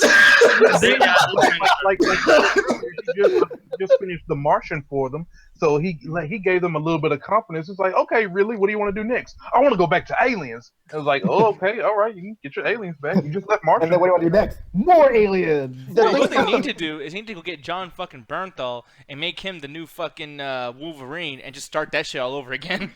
Like that's the thing. Let me ask you something. I agree, Nick. They should just cast me. Thank you. Wolverine? No, but I could totally play Wolverine. He's supposed to be Adamantium is airy. I got it. Yeah, you know what? Pretentious film knowledge comes out of his hands, like his knuckles, like. You understand? No, the funny thing about it is like we can all agree, and this probably be my last point about this, but we can all agree that like y'all say Ridley Scott should never go back and actually go back and do his original IPs. I think no creator should do that because look at George Lucas, look at like it's so many fucking examples. The only exception I'll say, George Miller barely knows what he's doing. That's the George only exactly. Peter Jackson and coming back to The Hobbit. Yeah. I want to argue until my fucking last breath that Sam Raimi could always make Evil Dead, but I don't know. No, I do think Anthony brings up a good point. He didn't do the new one. Oh, I mean, he did the new show. Yeah, he did the pilot episode. So yeah, never mind. Sam Raimi too. He's awesome. There you go. We will. I'm glad that me and Alan didn't fight, but here's the thing, Alan. What's up? I don't know if you have any hatred in your heart for me right now, but if you do, I'm gonna make it up. I'm gonna make up for it right now. Here's a community question, man. Anthony, go ahead, man. and Alan's community question. We was actually working on this shit, trying to fucking like phrase this shit. God, Like, it was just ridiculous. like, Alan, come on, you can do it. You can do it, baby. We do it. No, I'm fucking with you. I'm fucking with you. No, but he pretty much asked, shows like The Office are adaptations of shows that first aired in other countries. How often are these adaptations better than the originals? So, and I was actually trying to think. More than you, so actually, like let's nail it down, because I know The Office was based off of a British show. Like, what are some other ones that were based like are American, based off of British shows? Let's see. The Killing is based on a foreign show, I think in Denmark. There's a show called Skins. Yeah, Skins, Homeland, House of Cards. House of Cards. That was a British show. Yeah, there's actually quite a few out there. I mean, it's probably So the you name guys down. think the American Office is better than the British Office? They're on par. They're funny for different reasons. They became different things, I think. Like, I didn't think a whole lot of the British Office, but then I had like an acting teacher sit down and like watch it with me, and he talked to me about it, and like it's just a different style of like comedy, but like it can work. I just love the like American Office better. Yeah, I really I'm sorry, I'll say it because no one else wants to say it. This shit fucking sucks, man. This shit is bad. Ricky Gervais is a funny dude. I like him a lot, but this show is so fucking trash. I hate this fucking show. He's British? I don't know if he's He's British, very but British. this Serious? show- Yes. Did you No, just I'm ask very Ricky British. Gervais British? Oh yeah. Thank you, Eddie in the chat. He said Shameless too. That's also one. Actually, funny one of thing- my best friends plays music in the last episode. So yeah, I'll probably like No. look that shit up and you guys can listen to it. But yeah. No, the funny thing about it is just like those shows, I really never like partaken in them, even though a lot of people always said that they're actually pretty good. But it's like, you know, they got The Office, Community, that one with John Hamm. I want to say it's called 30 Rock, something like that. 30 I can't remember. John that. Hamm's not on Wait. 30 Rock. That show that Tina Fey created and stars in is the one you associate as the one with John Hamm in it, when he guest stars in like 5 episodes. Yeah, what is that one called? No, it's 30 Rock, but John 30 Hamm's Rock. not in it. Oh, he's not in. Okay, I thought it was actually. He's a guest star. He's a guest star. Okay, he's a guest star. Okay, wait, hold on, man. Fuck you, dude. Goddamn. How's he gonna know that shit without watching the show all the time? Justin, come on, Wait, man. no, it's fine. No, it's fine. No, it's fine. Because like Lord. he's always in the market, so I just thought it was like that. But like all those shows kind of just seem like they're just torn from the exact same cloth anyway. So I feel like if I probably did go back and watch the British shows, maybe I have a different sensibilities. But just like those shows in general, I just never was really a fan of. So I'm just like, No. Those 3 shows you named, including Parks and Rec, also, those are amazing shows. Like those, that's like taking the Judd Apatow school of thought for making a movie, where you write a pretty funny script, you get some really funny actors, and then you let them build on what you already have. Like, dude, there's some episodes of Parks and Rec I could show you that would have you rolling on the ground laughing. Like, there's a reason why Chris Pratt got his start from this and is now one of the biggest stars, like, in the world. Like, this show is fucking amazing. Well, Yeah, as long as you don't watch the first season. What's up, Justin? Oh, I was saying, as long as you don't watch the first season, then you're fine. I disagree. What, Yeah, First just give season me has the some first great stuff. Yeah. I fell in the pit. He fell in the pit. No, but yeah, it's like some of these shows. So y'all think that so y'all was pretty much just saying like the British humor just really doesn't translate too well to American, especially when they try to adapt it. Because like it seems like the general consensus is y'all saying that the Office is actually kind of like on par with the British one, or just like a little bit better. Or It's very different. It's hard to compare the two. You really need to Yeah, understand I mean- British sensibilities to get the British Office is kind of the thing. Exactly. Okay, so that makes a lot of sense. I think that's interesting because I think with drama, it absolutely is incredibly difficult to get that to translate. The BBC has a show called Broadchurch that's in like 4th season at this point. Really great show. David Tennant, go watch it. But they tried to do an American version called Grace Point, and they canceled it after 1 season. And I don't entirely understand why, because it's a drama. There's not really like major differences. But the Broadchurch version is a better version than Grace Point is. And I think maybe having David Tennant in both shows is possibly an issue, but you know, it's weird. Sometimes drama translates, sometimes it doesn't. Yeah, true. Alan, I'll let you take it on here. But because you was saying you was watching The Office and you just like I can't get into it at all, like no matter what. That brings up a little bit more, but that was kind of the first few episodes. But I am starting to really get it. But the thing is, it is strange just because like they're saying kind of British television, like as far as humor, that's something that you can't really get if you're not really ingrained into the culture. Like you watch a lot of Doctor Who, for instance, and there's no American version of that. I'm sure they'll want to one day. Some of the jokes in there would never translate well to America. So it's just it just kind of depends on. It really does depend on the show. Like there's a show because I started watching Being Human. Oh yeah, I watched the show. Yeah, because what it is, it's a vampire, a werewolf, and a ghost live in the same like apartment. Joke. Oh right. They walk into a barn and. Well, that's the thing. They play it a little bit more kind of comedy in Britain, or they do a little bit different stuff. But in America, it's more of the violence that's around it, as opposed to the actual, like how the culture would deal with these kinds of things. So they tend to do a lot of different things depending on which country it starts. I actually like the British version of that show better. Really? Yeah. It's kind of like that with just most foreign things too. I think that's why most people have a hard time getting into anime too, because they got a lot of inside jokes. Because like I said, I always feel like that when I watch One Punch Man. It just feels like it's a Japanese joke, or it's like a joke here that everybody else gets and I'm just not getting. So it's just, I feel like this disconnect to these shows too. So I could totally understand where y'all coming from with that. So now that I think about it, the British Office, in a lot of ways, it takes styles that are more similar, like in our culture and as far as entertainment goes. Like the British Office is more similar to Tim and Eric than the American Office. Like that is the whole idea of Michael Scott in the British version, which they really took it far, is that he is so goddamn unfunny and horrible that for us as an audience, it's funny, but that doesn't translate sometimes, and it just feels awkward when you're watching it. That's why people, when they watch The American Office, they say like, "Oh, this is just everything is so awkward," but like that actually has like jokes that it's built on and stuff like that. Well, and the main reason why The American Office succeeded as well as it did is because that first season they pretty much just copied the British Office, but then once they found their own voice in the next season, and they decided like, yeah, we need to make this main character not so much of a dick. Like he has to be a little bit more relatable and human as a character, because I think Americans have a harder time liking ugly characters. And what's David Brent, the guy from the British Office? He's kind of an ugly character. Like inside, he's kind of a bad person. So you had to water down those qualities to make sense for American audiences, because we just don't like those kind of people.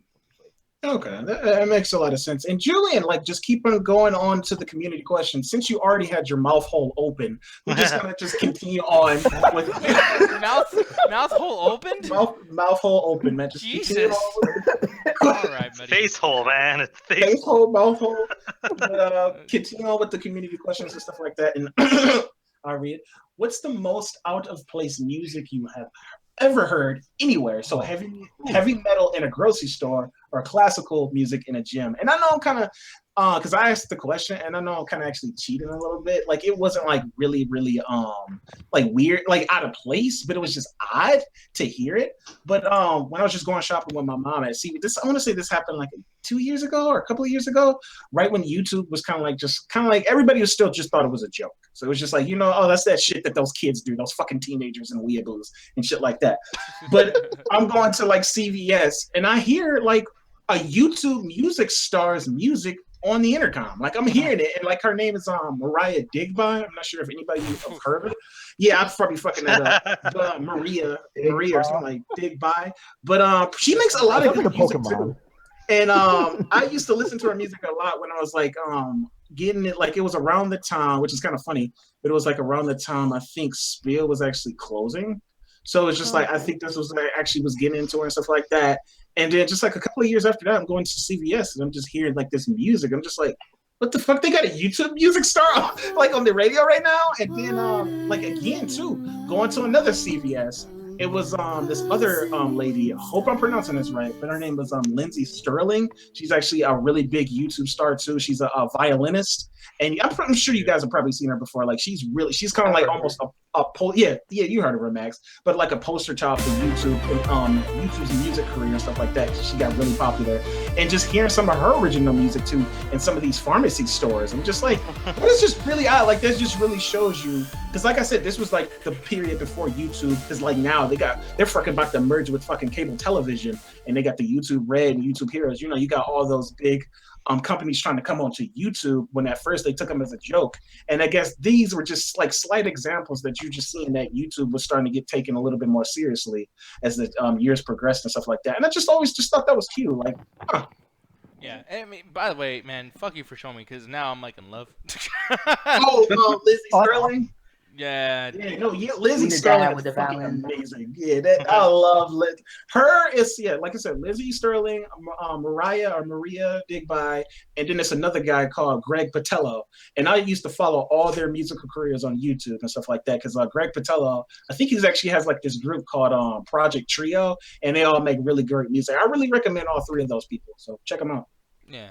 No, but yeah, I actually don't even have anything. Yeah. No, Julian, like, Julian, since it's your question, and then you can go after Adrian. You can go after Julian. Okay. But Julian, since it's your question, you got any I examples? wrote this because when I went to the when I went to the gym today, like they were playing like some really slow classical, and I was like climbing the wall. I was like, what the fuck is going on here? What is this trash? Like most of the time they're playing like Rage Against the Machine or like any type of alternative rock, you know, or like some real, like Biggie or something, you know, just stuff that like, you know, they'll get your blood pumping a little bit, not like slow shit. Did Like you they call even classical played- music trash?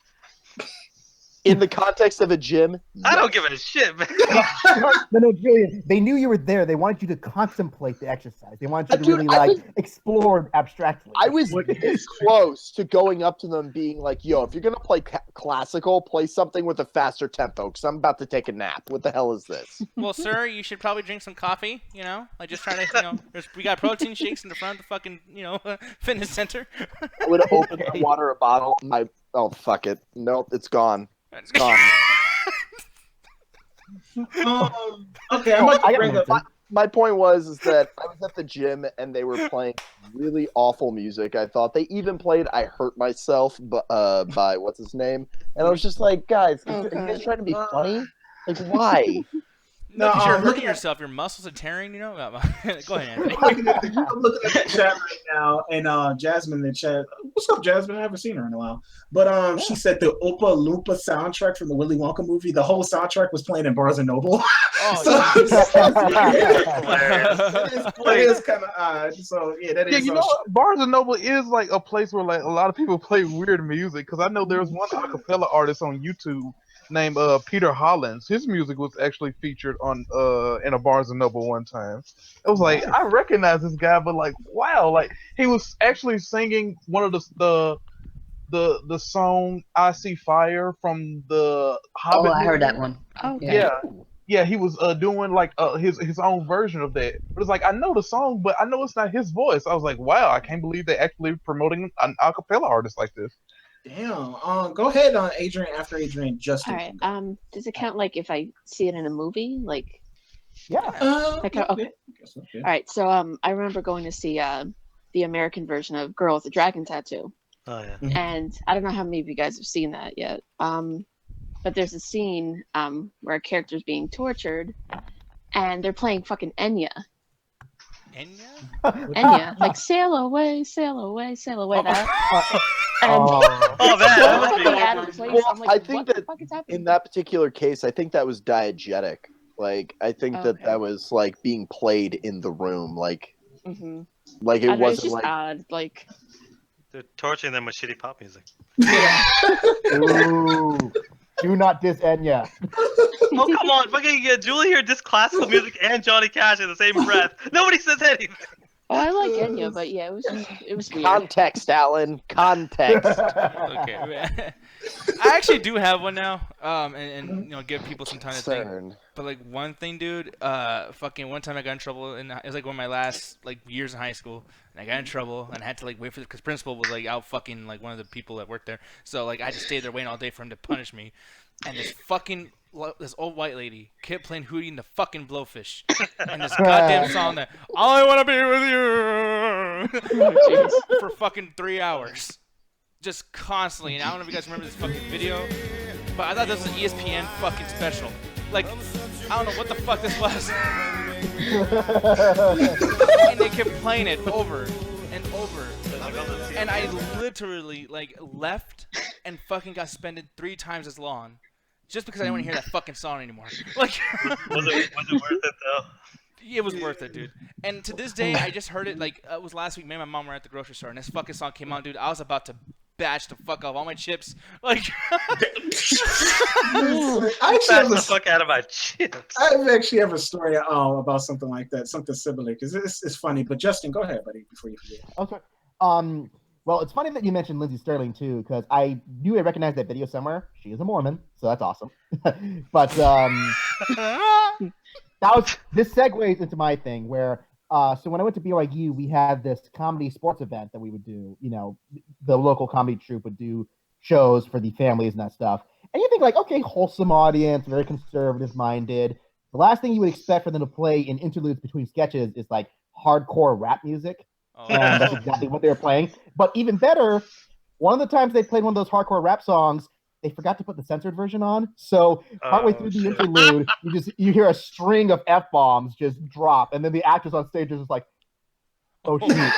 Oh shit, we're fired. Yeah. Motherfucking G's. Did you hear that song, Nick? That was Nick in the background. He was the sound mixer that day. Play us off. I knew it. Hurry up, Johnny. Play us off stage. You imagine Justin over there, like, just popping his head to bitches ain't shit but hoes and tricks? Like, Yo, Oh, I got when one of the top I heard that, I laughed so hard. I was just like, oh my god. I wasn't The there. story. Oh, go ahead. oh, go Rufus, over I'm sorry. this. I'll say I wasn't there. None of us were there, but this happened just in December. So for Christmas service in Sri Lanka, this church printed the lyrics to Tupac's Hail Mary instead of the actual Catholic prayer. Oh, yes. Yes. And I thought that was the greatest thing ever. Like when you look at this thing, it's like, oh, this can't be real. No, there are real photos of like the booklet there from the mass, and it has the actual lyrics to Tupac's Hail Mary, and I was dying. Like it is the funniest thing I have ever seen. Oh my god. So that's dude, just yeah. a joke where Bart prints out the lyrics to Garden of Eden and plays it for the church Yes. actually happened. Yes. Oh, feel me. And God said he should send this. Oh man, I can see why they They have it's not the censored version; it's the real version. So, like, I just imagine they got to. I ain't no killer, but don't push me. Revenge is like the sweetest joy next to getting pussy. Like I can already imagine it. Mass doing that line. I was just like, yo, this is great. Dude, Rufus has some flow with that shit, though, dude. That shit sounded great. Nick is like, turn my speakers up. Turn my speakers up. Yeah. Give some almond joy and some pussy, or whatever the fuck you said. I don't know what the hell. Oh, that's awesome, dude. Wow, I was just gonna mention this. It's just fucking stupid. But don't y'all hate it when like you like going through something and like a song comes on or you hear a song that represent like you just listen to the radio and it represents how you feel? Like I had went to like Cedar Point or Kings Island, I believe, and I was just like I think I just got out of college and I didn't know what to do. I didn't know my future. I didn't know what I was going to do. I was just like, damn it, like what the fuck am I going to do now? And in the background, in the distance, I hear Jordan Sparks One Step at a Time. It just comes on, it's just one step at a time. Were you in a Disney movie? Like, Like, it's just like Anthony's growing up montage. Yeah, for real. And it was kind of funny too because it was just like I had like this moment of enlightenment. And I was just like, yeah, you're right, Jordan Sparks. One step at a time. But it's like that's what I'm gonna Look at do. listeners, you're like, one step here, see, just like One that. step. Just walk around. Yeah, look at me, just white like girl. wait, did they just have people walking in this video? Like we didn't get the fucking message? He's the fucking show it in the video. I mean, that's not bad concept. It's about taking one step at a time. I would make it about people taking steps. Okay. But Dude, I just, love that. God damn, that was. just quick mention before we move, since we're talking about music and the news just broke, because I don't know the fucking guy, but I just know he's a really big legend in the music scene and Chuck stuff Berry. like that. Yeah, but apparently Chuck Berry just died. So that is fucking crazy. So, but he was No like, more calls from Marvin Berry. But he fucking lived his life. He died at the age of 90. So it's just Damn, like he made it. motherfucker was like Chuck Berry's a legend. was up there. Whatever. So- I prefer raspberries. Hey, Max. Boo! Hey, Max. Boo. Max. Name Yeah. name your 3 favorite fucking Chuck Berry songs. Johnny Be Good Mm-hmm. and 2 more. Exactly. Fuck this shit. I'm not gonna do Come that on, fake shit that man. everyone You wants can't- to You do. can't do that. No, fuck that. I hate that shit, man. Chuck Berry innovated rock and roll back in the day. He was one of the early Really? pioneers. Name of the 5. genre. No, I'm saying look, I'm not as familiar with Chuck Berry either, but I know historically speaking, he is an icon to a lot of people who are musicians. I'm just saying. gonna be completely honest. The only way I know of Chuck Berry is when the DT guys are talking about him being a shit eater. That's the only way I. Oh, that was No, him. Yes, that was him. Hey Nick, Cat fetish. What's up? No, name Nick is 6 asking corn me. songs. Oh no! Don't Oh, tell dude, me. I can name more than that. I'll name 60. Yeah, He'll name them all the same 60. album. Yeah, I can name them shit by alphabetical order. I bet you can. No, I can. I can And I like. bet you none of us have heard of them. Yeah, hey, dude, no one knows Chuck Berry, brother. Like, I mean, here's the thing. Like, I know that you're supposed to learn about Chuck Berry, that he's a great musician. And hey, I'm not saying he's bad, but I'm just saying, like, I hate when young people always do that shit. Like, oh, he died. Did you guys know who the fuck this was? No, you didn't. Can we please I mean, stop? I know that he eats the poo poo apparently. Yeah. And I just learned that from Double Toasted. I didn't go, who eats poo-poo out of the fucking music industry? Like, you know what I mean? Like, yeah. I only knew about him through association because I was a big fan of Little Richard and Duke Ellington. So you gotta you just know about him through there. It's kind of like a know your history kind of thing. Yeah. So yeah. Exactly, yeah. No, I mean, Yeah. hey, it's shit. I don't want no one to die, It's Yeah, bad that he exactly. died, but, like... No, but Nick, no, like you said, fuck Chuck Berry. Let's talk about Netflix. Netflix is fucking awesome. Netflix is fucking awesome. And Netflix died, everybody, so... Well, everyone knows Netflix. I think everyone would be upset and they'd have good reason. I've Name spent years 5 with favorite Netflix. Netflix shows. I know. Netflix was my dad. And actually, Netflix killed Blockbuster, so it killed somebody I knew personally, and I'm pissed. I'm still salty over Hollywood Video and Blockbuster. But no, people, yeah, Netflix replacing star ratings with thumbs up and thumbs downs. Now, does anyone here actually use the fucking the ratings? Anybody? I do. No. Yes. That's an issue. Sometimes I How? look for 1-star ratings to find really shitty movies to watch. Yeah. Okay. I look for things Amy Schumer puts up and I give them 1 star. That's fair. Well, actually, 0 stars because she's not even that good. Oh. You can't give it 0 stars. Yeah, I was gonna say you can't do Brutal. that. You give half If a it were star. possible, believe I'm me, gonna I'd do give it. your To give her a fucking... star, to give her a star is to imply that she's somewhat funny, and no. That's the Max- lowest possible from it. Congratulations, you hate Amy Schumer. I don't know.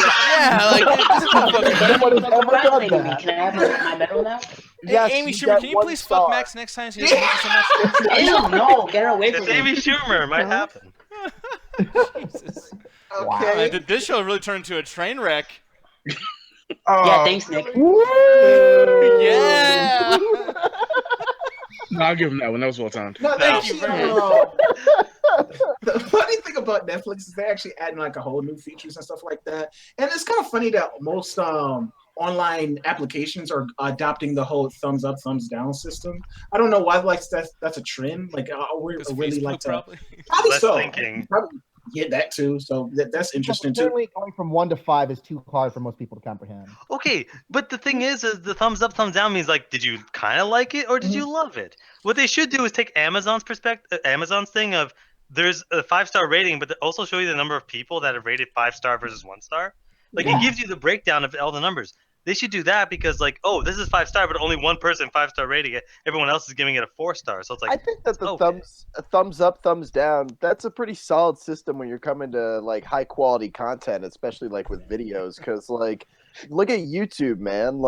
They're thriving on that thumbs up, thumbs down content. That something is mildly interesting or worth your time if it has 40,000 thumbs up and 250 thumbs down. I think that's why they're doing it because they have the whole YouTube system. Everybody is so accustomed to YouTube. Most people that watch Netflix probably watch YouTube. So it's the whole give me a like if you like this video. And that's kind of just they're using that whole philosophy, that mindset, because people are already in that mindset. Exactly, and keeping it simple. Yeah, keeping it Well, simple. also because the star system worked on a complicated algorithm system where it's it's not what people rated it, it's what they think you're going to give the rating to it. Yeah. So it's What? confusing people. It's like, Yeah. no, that's actually what it is. It's an algorithm of them trying to assume things that you might want to watch for your binge. You know? Okay. No, I think that's how most algorithms are now. Like, I think the YouTube algorithm works like that because it's just like based on what you think you're gonna watch or recommended. I think that's why the recommended thing is so broken because it's trying to assume what you like. Yeah, But that's why it recommends me things I've already watched. yeah, it works. Yeah. videos.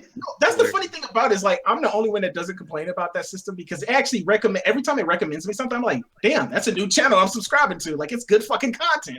So I don't mind that type of system and stuff like that. And no, YouTube, just a side tangent too. YouTube is adopting this too. They seem to be adopting a lot of new features because they just added something too where you can skip intros now. So that's actually pretty Thank cool. you. Finally. I know that's pretty cool for people like y'all because fuck y'all, but I like intros. I'm not sitting there for 2 minutes No, to but watch dude, a fucking intro, no, man. yeah. The thing This too, one. like Hulu needs to do that shit, adopt that shit too, because I fucking hate like when you watch, or even like sitcoms like King of Queens, like my eyes are getting weary, my back is getting tight, and like the whole thing, like no, fuck I actually didn't know that there was a new feature coming because most of my Netflix shows I watch on my PS4, they already automatically skip the intros. I never have to do True. anything. Yeah, I was gonna Yeah, they say. do. I always Really? mine I'm always not- skips it. Yeah. I'm not that big a fan of that because sometimes the show, like they'll do, like for example, if you do that with It's Always Sunny in Philadelphia, they'll jump to right when the title card comes up, Yeah. and like the opening of the show is just like there's a little bit before it, so like I don't know, they literally will skip some stuff.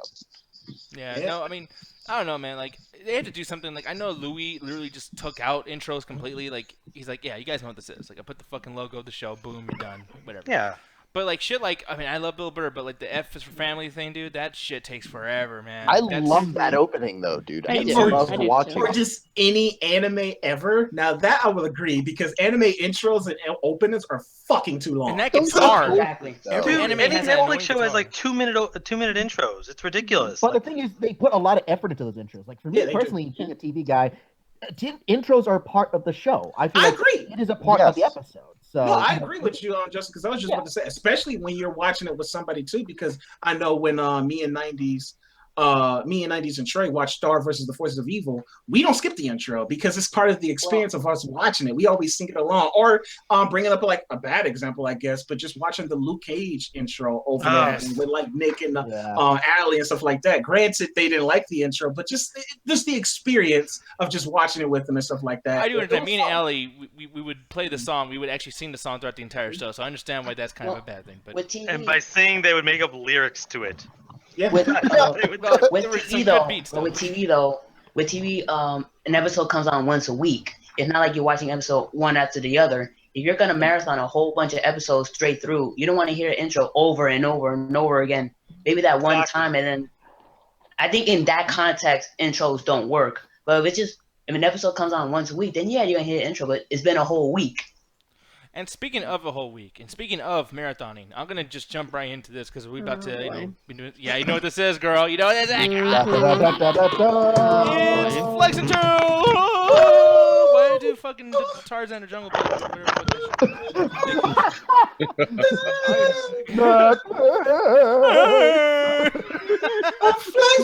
Like, what's the deal with Flex and Chill? Like, What's the deal? Okay, Anthony, when you were doing that earlier, I couldn't tell if you were doing Jerry Seinfeld or Bill Cosby because it sounded like you were it's both. deal with the flex and chill. The Flex and Chill. You'll see that the Flex and Chill is just what's up with the airline food.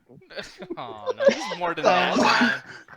Dude, give the man I a love break. that That's the two the white only guys Jerry from the Seinfeld joke podcast. anyone knows. Airline. Don't blame me. I didn't put roofies in the drinks. So, pretty much, Oh, Jesus. Oh my God. but pretty much, like said, Flex and Chill is pretty much the segment where we talk about all the things that we've been watching recently on television or streaming services like Netflix, Hulu, Crackle, maybe.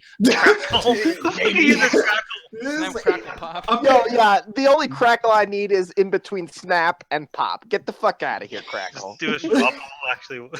No, apparently Martin Thomas watched some show on there, so that's why I was just like, maybe if you want to. Crackle has some good things, but I will say I want to start off this with something that's like, because I know this been building up in this motherfucker. And by the way, nice shirt, doing the Flex and Chill T-shirt thing. I love it. I love it very much. And it feels weird looking at you wearing red. I'm so used to the green. I'm accustomed to that shit. But Iron Fist, man, how many episodes are you in? I'm finished. God. You're finished. Oh my God, you got through it. I got through it. This is how I'm gonna sum it up. I'm just about to start episode 6. I'm almost done with episode 5. Okay, so I'm gonna get this shit Yeah, to, I'm done with it too.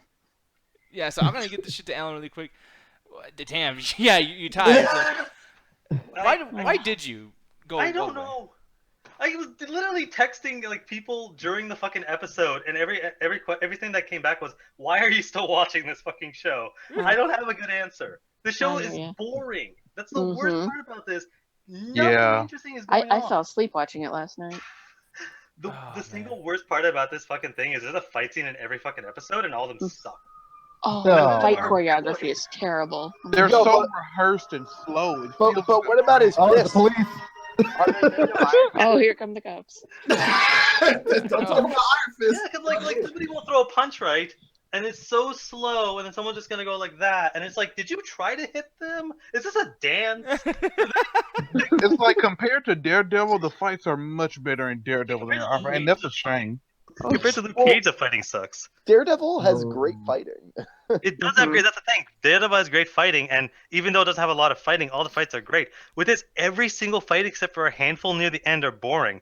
All the characters in the show can't act. Like the worst actor is the brother. Like every dialogue is, "No, Danny, you can't do that. What the hell's wrong with you?" Like he's so bad at acting. Would you agree though that the best actress is the Asian chick, Colleen? Oh, she's great. I like No, Colleen. because she's just like there as like, I need to be as stereotypical as possible, but also be American. Oh, Jesus Christ. Wow. No, Like, Adrian, everything he's saying right now, you completely full on agree with him. Yeah, like I haven't finished it yet. I don't know. I told myself I'd finish it because I've seen all the other shows, but man, this is a fucking chore to get through. So is this like the worst of all four? So far? So far, yeah. Yeah. Okay. And I can imagine that. I know Anthony's probably. Anthony, No, you still it gonna was- watch it? I don't even know, man. Because like I might watch one episode just to see if it really is that bad. Plus, I'm kind of like with Adrian. I want to see it just because I watch the other shows. But it's just kind of disappointing because when they announced all these Marvel shows on Netflix, and then we was all skeptical. And then when we seen Daredevil, we were just fucking hyped. It just, the quality was just so fucking good. And then just to see it just decrease as the shows went on. Like granted, Daredevil and Jessica Jones were really fucking good in my opinion. And then when it got to Luke Cage, and then when it got to apparently with Iron Fist, it's just like, what the fuck happened? It's just like it's really getting me fucking nervous for the Defenders. Like I really hope they can bring it back with the Defenders. I'm actually less nervous for the Defenders just because like it's gonna be shorter. Like we're not gonna have to like space shit out because it's gonna be 8 episodes instead of fucking 13. Okay. Yeah, it's gonna be 8 episodes, so they don't have to like jam as much like nonsense in there. It'll be a little more compact, a little more of a tight story, kind of like Stranger Things. And at this point, it's kind of like, all right, I'm tired of their singular series. Get them together so we can see them do their fucking thing. Like I don't want to see them by themselves anymore. I will say this, Alan, I want to ask you, since you completed the series, would you say, like, is it even worth it to watch it for the simple fact that you watch the other Marvel shows and you just want to consider the entire plot? Because as everybody know, minor spoilers here, but it pretty much all these shows add up to like you're gonna fight the Hand. Like the Hand is gonna be like the main vision, the ninjas. What a shock. Yeah, no, right? Does Iron Fist kind of like wrap up some storylines or? Oh no, it does worse. It introduces storylines, forgets about them, and then reintroduces them near the end. This is not worth your time at all. It is like Luke Cage. Like when I said, at the end of it, should you go back? Yeah, you should, because it was actually like there were good parts to Luke Cage. It wasn't 100% a train wreck the entire time. There is no fucking reason to watch this. There's not, like, they don't even go into the Hand that much. They just kind of say they go more into the Hand in Daredevil season 2 than they do in the entire portion of this. The first half of this season is the corporation and Danny trying to become a billionaire. That's the first fucking half of this. And how they wrap it up is so bad. Like, there's not a single thing in this that's worth your time. There's not The ending was so bad. Oh god, that ending was Oh, fucking. I'm not I laughed looking my forward ass to off at this. that ending. No, I told myself I would finish it, but Don't. man. Just don't. You know what's even Damn. worse is I saw an article where Finn Jones, the lead actor, when the reviews just started to come out, he was like, "Oh well, it's all because of Donald Trump. If he Oh, hadn't I made such heard a that. horrible political What? climate." Oh yeah, Oh he's yeah, blaming did you Trump see for that? Now, for that, I wasn't on his side, but for that, he was defending the fact that people were criticizing the show, like, oh, he's a white man, he can do kung fu, and No, like and I get all this that. da da da da. Like Mhm. that, I get. I don't stand by this statement at all whatsoever, but he was coming from a different point with that one. My It was just only funny issue, to see that headline. I Yeah. remember saying this in the thing, and even Alan even asked, "What the fuck are you talking about?" But like, I never got the chance to reply to him. But like, my whole thing is like, I always feel like all these shows, these Marvel shows, it's always like they're like the little brother and the little sister all the time to like just the big hero movies. Like, you know, Jessica Jones is like that thing where it's like, hey, like, you know, you let your little sister have her own little like fucking Game Boy or something. You know what I mean? She's like, I want to have my own show. Okay, sweetie, you go and have your own Marvel Netflix show.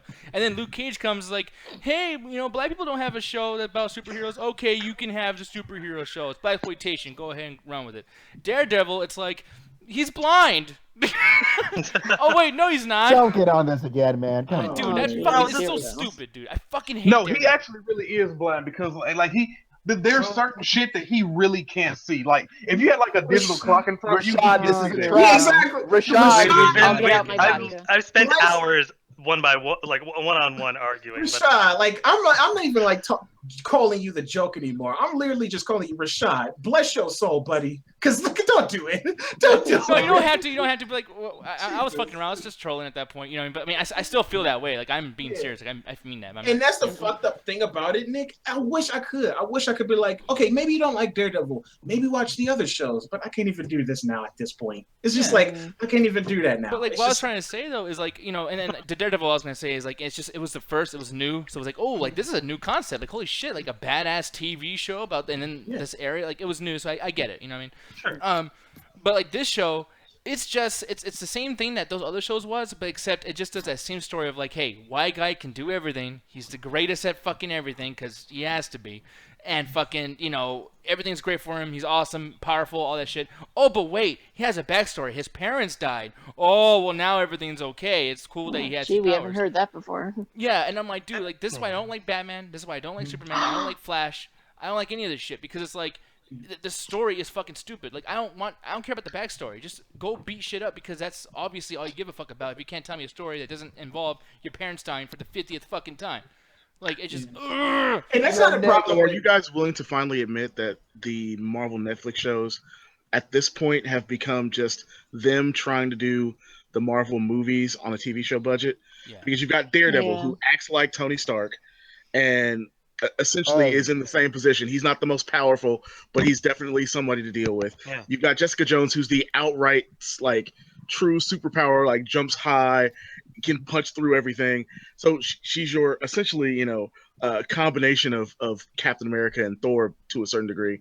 You've got your Luke Cage, who's important but nowhere near as big on the scene as Jessica Jones is in that powers, you know, backup. You've got the guy who just has a bunch of guns in The Punisher, like the guy who has a bunch of arrows in Hawkeye. Yeah. And then there's Iron Fist, who really should be the Hulk, but he didn't need his own series. Like he could have just shown up in the Defenders, like, oh, there's Iron Fist, cool, let's keep going. Like that. Go for it. Oh no, I was gonna say no. I do kind of agree with you. What they should have done is, don't they team up and they should have done Luke Cage and Iron Fist in one series? Because don't That they team up would've in the been better. comics? Well, I Yeah. think that's Have gonna to be wait next. for that. I think Defenders is going to cause Heroes for Hire to happen. Yeah, but it's just like I feel that both shows had like Luke Cage. Most of it sucked, but there's still a lot of good parts. There's absolutely nothing good in Iron Fist, so I think like if they just combined them, you might have had something interesting that could have went down, and you wouldn't have had to have 4 separate series. But I Which think is like, what I want from like with them continuing this. Like they're gonna keep going, and if you're gonna keep going, I don't want to see them by their fucking selves anymore. Like after Defenders, they need to team up. Daredevil with Jessica Jones or Luke Cage with Iron Fist. I don't care, but they don't need to be by themselves anymore. It is so funny because, like, Rashad, like you saying that, wasn't that what everybody was saying about after the first Avengers movie came out? They was just like, since you're doing this, we don't want to see them like apart anymore. Like, Yeah, every time- that was the biggest thing. That's why I really kind of like because you want to build upon the character, but you also don't want to ignore the events that took place. Yeah. And that was the problem with like Iron Man 3 and especially Thor: The Dark World. It felt like you were trying to continue the story, but at a half-ass pace while also ignoring what took place in Avengers. This is a $1 billion franchise that you have built up. There's no ignoring what just recently took place. You have to own that shit and keep going. Yeah, The that's one the thing too. is, though, on the other side of the coin is, though, man, that as soon as season 2 of Daredevil came out, what was everybody singing? They were like, "Oh man, I can't wait for the Punisher TV show." Yeah, because Punisher never had anything. But Regardless, it's the not like- point is people still want the single stories about those characters. That's the People point want I'm the making. single stories for new characters. People don't want single stories for characters that we've already seen. Yeah. But Like, the I thing would be okay. I'm sorry. So no, go ahead. Like, no, I was just saying, like, I would be okay with a single story for, like, Moon Knight or Blade or even Punisher. But as far as Daredevil, Jessica Jones, Luke Cage, Iron Fist, no. They don't need to be by themselves anymore. God, everything that Rashad just said at the end right there about all those other shows that he would want to see, those would work. That's some good shit. Yeah, no, I Like- would love anything based off Moon Knight because I think that motherfucker is underrated like a motherfucker. Like, Blade even. Moon Knight one day is gonna make a huge statement. Like that character's gonna be fucking giant. People are gonna be like, "It's Batman and Deadpool combined." I love it. It's gonna that shit has And the potential to we be. do so not good. want a Blade TV show. We've already tried that. oh, with sticky fingers. Don't do Oh, It could have been a great show, but it was very bad. Blade I never has- seen it. Oh Don't. yes, Don't, Nick. Like, No. it's that bad. Don't. No, Nick, you know the guy from Def Jam Fight for New York, right? Sticky Yeah. fingers. He played Blade. That's Okay, What? that's bad, but it's like, God, like, sometimes I say that shit, like, oh, that sounds stupid, then I watch it, it's like, okay, you know what, you surprised me, but, like, No, Ain't no surprises. yeah, gee, That's that's not one of those moments, man. that shit was so. I just bad. love how, like, when Anthony said to you, he's Wow. like, you know that guy, Sticky Fingers, like, you know, Def Jam, like, you would make a fucking reference to a video game somehow in there, like, just, Yeah. I felt empty with that one all Couldn't say night. Sticky Fingers from Onyx, just Def Jam. You know. Def Jam. Yeah, so. Oh, Look man. at that picture I just posted. Yes, in the Julian, chat. that's the photo. That is fucking horrible. That's funny. So bad. That is some dumb looking shit. Is that Blade Jr.? That's what we kept saying. Like, Baby how is Blade. Blade? Blade has hair. This is like Blade cosplay. No, that's DMX. Oh, X gonna give it to you, but I guess we can get on because, like, yeah, Iron Fist. I think we've got the general consensus about that, but we wanted to talk about Kong. So who's seen it? Who actually seen Oh, it? I did. I just saw it today. Yay. Wait, what the fuck is going on? King Justin, Kong. did you see it? Wait, so what? Justin? No, Justin. Oh no, I haven't seen it yet, but don't worry, you can talk about it. Go ahead. Okay, because we're gonna probably get into spoiler territories, like slight spoiler territories. Honestly, but how much can you spoil up King Kong? and that's what Nick said. Yeah. And that's what I was just about to say. Wait! You said that shit last week about the spoilers. Wait, what I did or Justin said? yeah, but You the told no, me not to but the- fuck. Yeah, because it's spoiling a surprise. Straight up. Yeah. Well, Some the fact people that are- also Anthony hinted at what the surprise was last week, I've kind of figured out what it probably is. So whatever. Well, like we kind of like okay. To be honest with you now, Wait, this After, is me. like- Wait, it didn't work. Got it. There you go. Ah! the funny thing about it is just like even before Kong was in theaters, we already knew what the end credit scene was going to be. Yeah, like pretty that's the thing. Like because Okay, they was talking. can I guess it? Can I guess Go it? ahead. Go Sure. ahead. Does King Ghidorah? Is it about King Ghidorah? It is about King Ghidorah, but Well- you don't see it. You don't see it. Okay, Okay. for context, because I fucking freaked the fuck out. Like, it's even to the point where I even told Julian, because he had messaged me, he was talking about, he was like, you gonna go see Kong? I was just like, after seeing that end credit scene, I don't need to fucking see that movie. I already got what I wanted. It's done. It's over. But pretty much they, I guess they're just making it like a secret, like the whole Kong Island thing never happened, right? I think that's the whole thing. Yeah, They're trying to, basically what they do is like they set it up like they're brought into this secret government organization, and Dre from Straight Outta Compton walks in, being his nerdy self, going, "Hey guys, that never happened." But Hey, you forget that he's also in this movie. So Dr. Dre and Eazy-E were fighting King Kong. Oh, yeah. that on paper is way cooler than what that Dr. Dre guy turned out to be. He was the worst part of the Are you movie. kidding? Yeah. That's the thing. I don't disagree. think there was One a of them, single yeah. bad part of that. He kind of added like his own little thing to the movie. And it's like, yeah, he's a Weasley little kind of guy, but it's like he made sense why he was on the team, because his little discovery combined with, John Goodman's little discovery is the reason they're even fucking there. Julian, did you forget the silent little Asian chick that always stayed by Dr. She should not have even been there. Her role doesn't get explained until the last 5 minutes of the movie. Yeah, the last 5 minutes of the movie, that's where they shove like all the really dumb shit. They're like, look at this. What? Bye. It's over. Like, Julian, come on. Now, at that point, it's just like you come to a fucking King Kong movie. At that point, you gotta get King Kong shit. Yeah, but that's what made this movie to me really good, as opposed to Godzilla 2014. Is every human character in this movie to some degree felt like they should be there, and they didn't feel out of place because they didn't do the whole Peter Jackson thing and spend 2.5 hours before they got to the island explaining what all these characters were for, just to have them kill off. It's like, no, you get the basics of what their job is and why they're there, and then them interacting with each other makes it a lot of fun. And really quick, before we get into the characters, let me finish explaining to Jay-Z really quick what that after credit stinger is, because I was just expecting Godzilla to actually show up and throw hands, but what actually happens is this never happened, but here, let us show you these other places that this shit is going down, and they start showing a slideshow of these cave drawings. And first they show, I think, Mothra first, and then they show Godzilla, and then they show King Ghidorah. Ghidorah.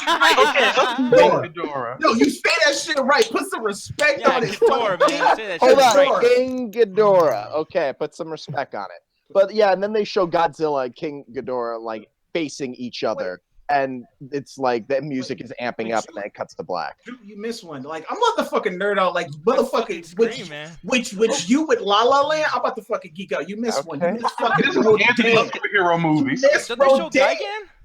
No, they didn't show Gigan, but I'm hoping that fucking guy. And I'm somebody, whoever's watching this, and they not a fan of Godzilla, what the fuck are these geeks talking about? I'm actually not a fan of Godzilla, and I was loving the hell out of it. But I got a question for everyone that saw the after credits teaser. How much of you guys enjoyed that after credits teaser? Oh, me? I loved it. Yes, I did. I was very excited. Why the fuck were all y'all fucking pissed off when they did the exact same thing in Batman v Superman? Because that movie exact same fucking thing, and all y'all were like, no, that's stupid. No, because we had to sit through a crappy movie for Batman for Superman to tease that stuff. No. The scene itself, isolated, is still cool. In Batman v Superman, when they showed all the heroes, that's still cool. And at the end credits, when they show kind of Godzilla fighting, Ghidorah and Rodan, that was cool. Who designed the logos? Why did Lex Luthor design custom logos for these superheroes that he's sticking to watch? Guy did this as a bat. What was the after credit sequence again? Yeah, exactly. I couldn't even remember that shit. There was an after credit sequence? No, I think he's referring to that bit when they show all the different heroes with Aquaman and Cyborg. Oh, yeah, and they're I agree with you. That was in the middle of the movie. That was right in the shit. Yeah, but that's the same. That's literally the exact same fucking thing. Check this shit. That's why it's bad, because it's literally right in the middle, out of nowhere. That's why it's so bad, because it takes you out of the movie. And if I can tell you right now, Alan, I would not be as hype if this scene was crowbarred in the middle of the movie somewhere. I would have been like, "This is so fucking." No, I'm actually with you, Alan. I actually thought that part was cool. Granted, I don't against popular belief. I really don't hate Batman versus Superman. I don't hate that movie. I actually thought it was kind of okay, it's fine. it's all right. It's fine, people. No, but it's just the simple fact that they did other things that I didn't like. But no, actually, out of all those things in that movie, that was actually kind of cool. I was just okay, it's cool. Superheroes. No, but and granted, I love superheroes. I grew up with superheroes when I was a kid. But this shit was it's literally when I came out as a fetus, I came out in Godzilla.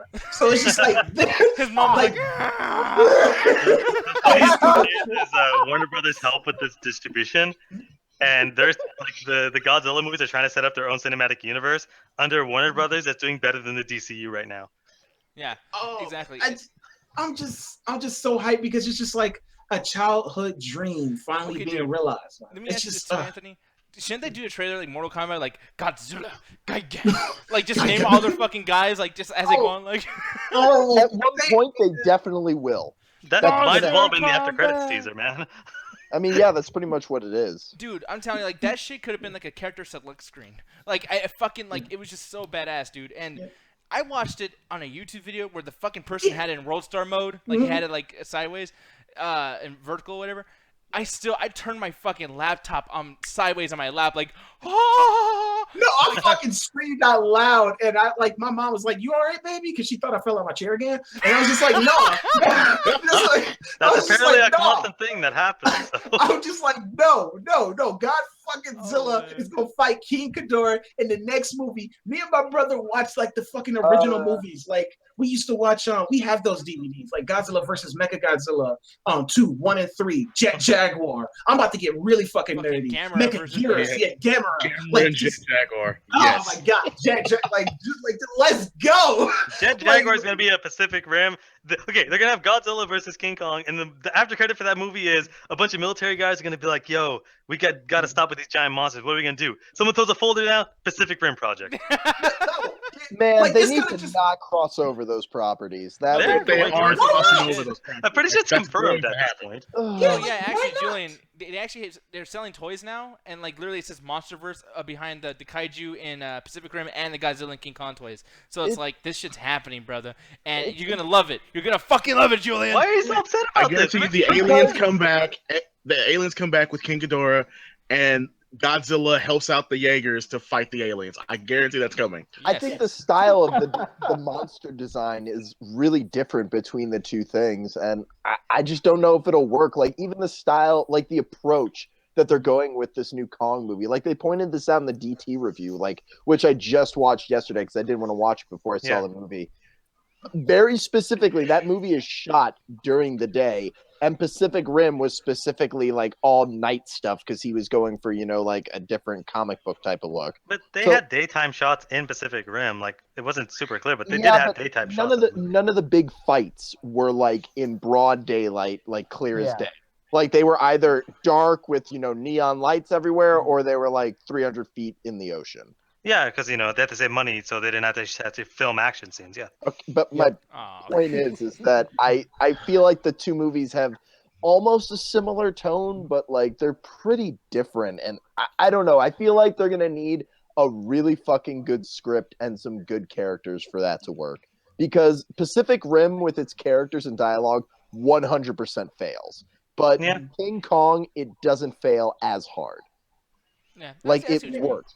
No, you gotta have that's what any fucking thing. You gotta have a good writer too, and that's what I want for like Godzilla too. Like it has to have a good writer, but at the same time, it's just like it's fucking big ass monsters fighting. It's just like maybe. But at the same time, there's a balance to it though, man. Like I talked about this in my review. Like just go look at any scene in Pacific Rim. Any one of them, like when the characters are talking to each other, you seriously want to kill yourself. But like there's parts like in the new Kong movie that like kind of made me laugh because it was like a good line of dialogue, but it just really didn't have a good delivery at some points, or like it just wasn't given to the right actor. Like the first line that John Goodman says, which I really liked, but his delivery was off, was like, "Man, Washington sure can't get any worse than this." And like, thinking today, it's like, that's a joke. That's funny. Okay, fuck that shit. Funny. So speaking of bad BS, okay, how is John C. Reilly not the worst part of this fucking movie? He comes in out of nowhere and like is like almost one of the best parts of the movie. As far as actors go, he definitely is one of the highlights. Samuel Jackson is just playing angry Samuel Jackson. Bitch, please. That's what he would say, but he'd be like, "You're not wrong." One thing I will say though too, is just like I really hate when people bring up like dialogue and story and shit. Like I mean, even you do this too, Anthony. I'm not trying to be mad at you, but like you brought this up with Shin Godzilla because you really like that movie, right? And you're no, I brought it in this. The only reason why I brought that up is because I know Nick, yo motherfucking ass, would Nick pick the fuck out that movie. So I'm just like, in that sense, I have to tell you that because that, like, other than the whole Godzilla stuff, that movie, and I liked it for doing that, but it's pretty much a parody of Japanese politics, and I fucking love it. It's fucking hilarious. But the thing that's frustrating to me is like I hate when like King Kong from 2005, that fucking movie. Now the second half, it has that Transformer syndrome where you just go to the action parts and it's good. You don't have to ever watch the movie ever again. And everyone's always like, "Oh, the movie sucks. We need a new one. Or it was too long." But the thing is, go back. The storyline makes sense. The talking, the dialogue, it's fucking perfect. Jack Black did really, really good. Like that was great. I agree. But the thing is, it's awful. Even though it's good, it's awful because it's King Kong movie. Why do I gotta see that shit? It's good. Because that's it's the thing, though. Like that's what I like about this movie. But that's what I like about this movie a lot is, and I clocked this, it's 25 minutes from the start of the movie till they actually get to the island. And once they're on the island, like, it's simple. That's the thing about makes this movie really good is the story is really simple, so that when King Kong comes in, he does some cool action. It goes slow, and it's not like King Kong just never shows up again. They do all this interesting stuff with the island of there's crazy monsters everywhere. They fight a giant spider at one point, which is probably one of my favorite action scenes in the entire movie. Is this giant spider comes out of nowhere because its legs look like bamboo sticks, and they're in like this bamboo forest. So when it comes out, it's just like, what the hell? The way that scene starts is so well directed. It looks so good. Oh my god, I love the camera work. I mean, I haven't seen the movie, so I don't know why I'm even like whatever. But it's like just everyone always talks shit about the 2005 one and etc. And just kind of like, listen, people, like dialogue. If there's one movie that acting and all that bullshit should not matter, it should be movies like this. Okay, but like, really quick though, Anthony, I want to make this point. What you just said about Jack Black's character, it's perfect because it's a great comparison to John Goodman's character.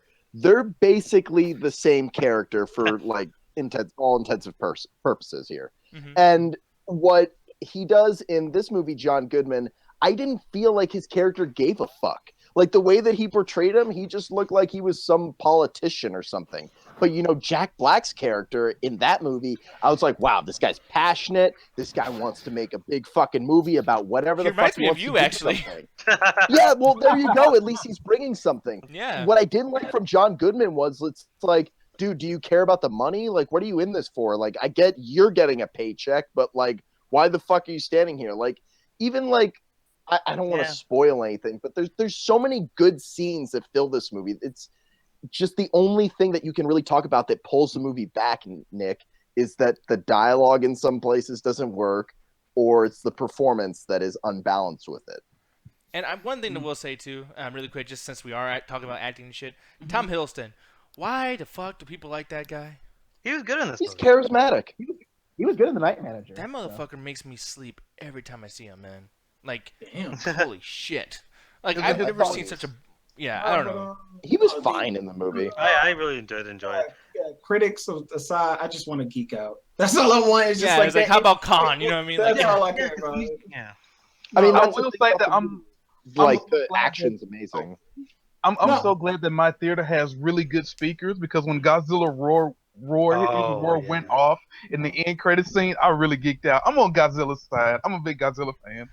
Okay. You know what, Rashad? As a Godzilla fan, what did you think about Kong and what did you think about the after credit scene? Because I don't think we got your opinions.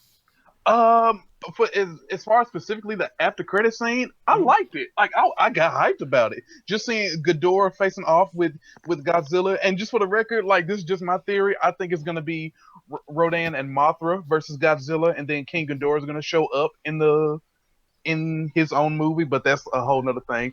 But as far as the movie itself, I liked it overall. Like I didn't have many problems with it, but as far as like the dialogue and to kind of like touch off what Nick said, I don't care that much about character, that much about story or dialogue within like a big monster movie, a big monster fight. But I will get irritated if it seems like you're not putting any effort into this movie that you're trying to make. Any sort of craft of what you're trying to do.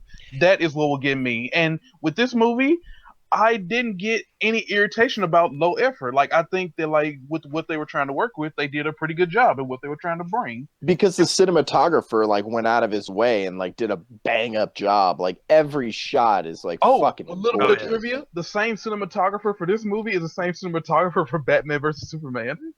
I mean, like Batman vs Superman is not an ugly movie, but it's just filled with garbage.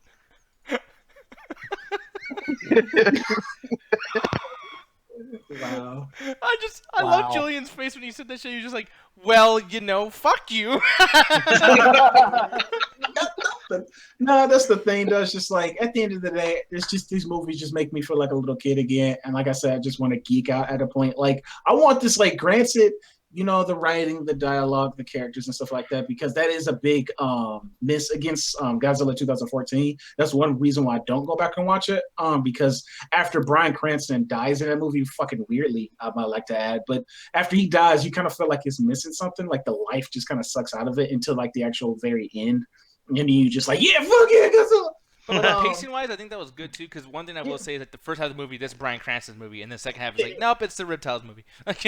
If you edited that movie into like a 10-minute short film, it would be fucking genius. Because I love the idea of, because that's the first monster movie where we had like TVs that had like CNN with fucking Godzilla fighting monsters. Like, how fucking cool is that? Like, you can't not love that. That's one of the things I liked about the Kong movie is they kind of understood, like with the Godzilla movie, of you just can't have 2 hours of just one thing. So that's why they spruce it. Like, that island is a fucking hellhole. So they have all these different kinds of weird, giant fucking monsters. And I think that really helps kind of make sure that it's not just all about the one thing.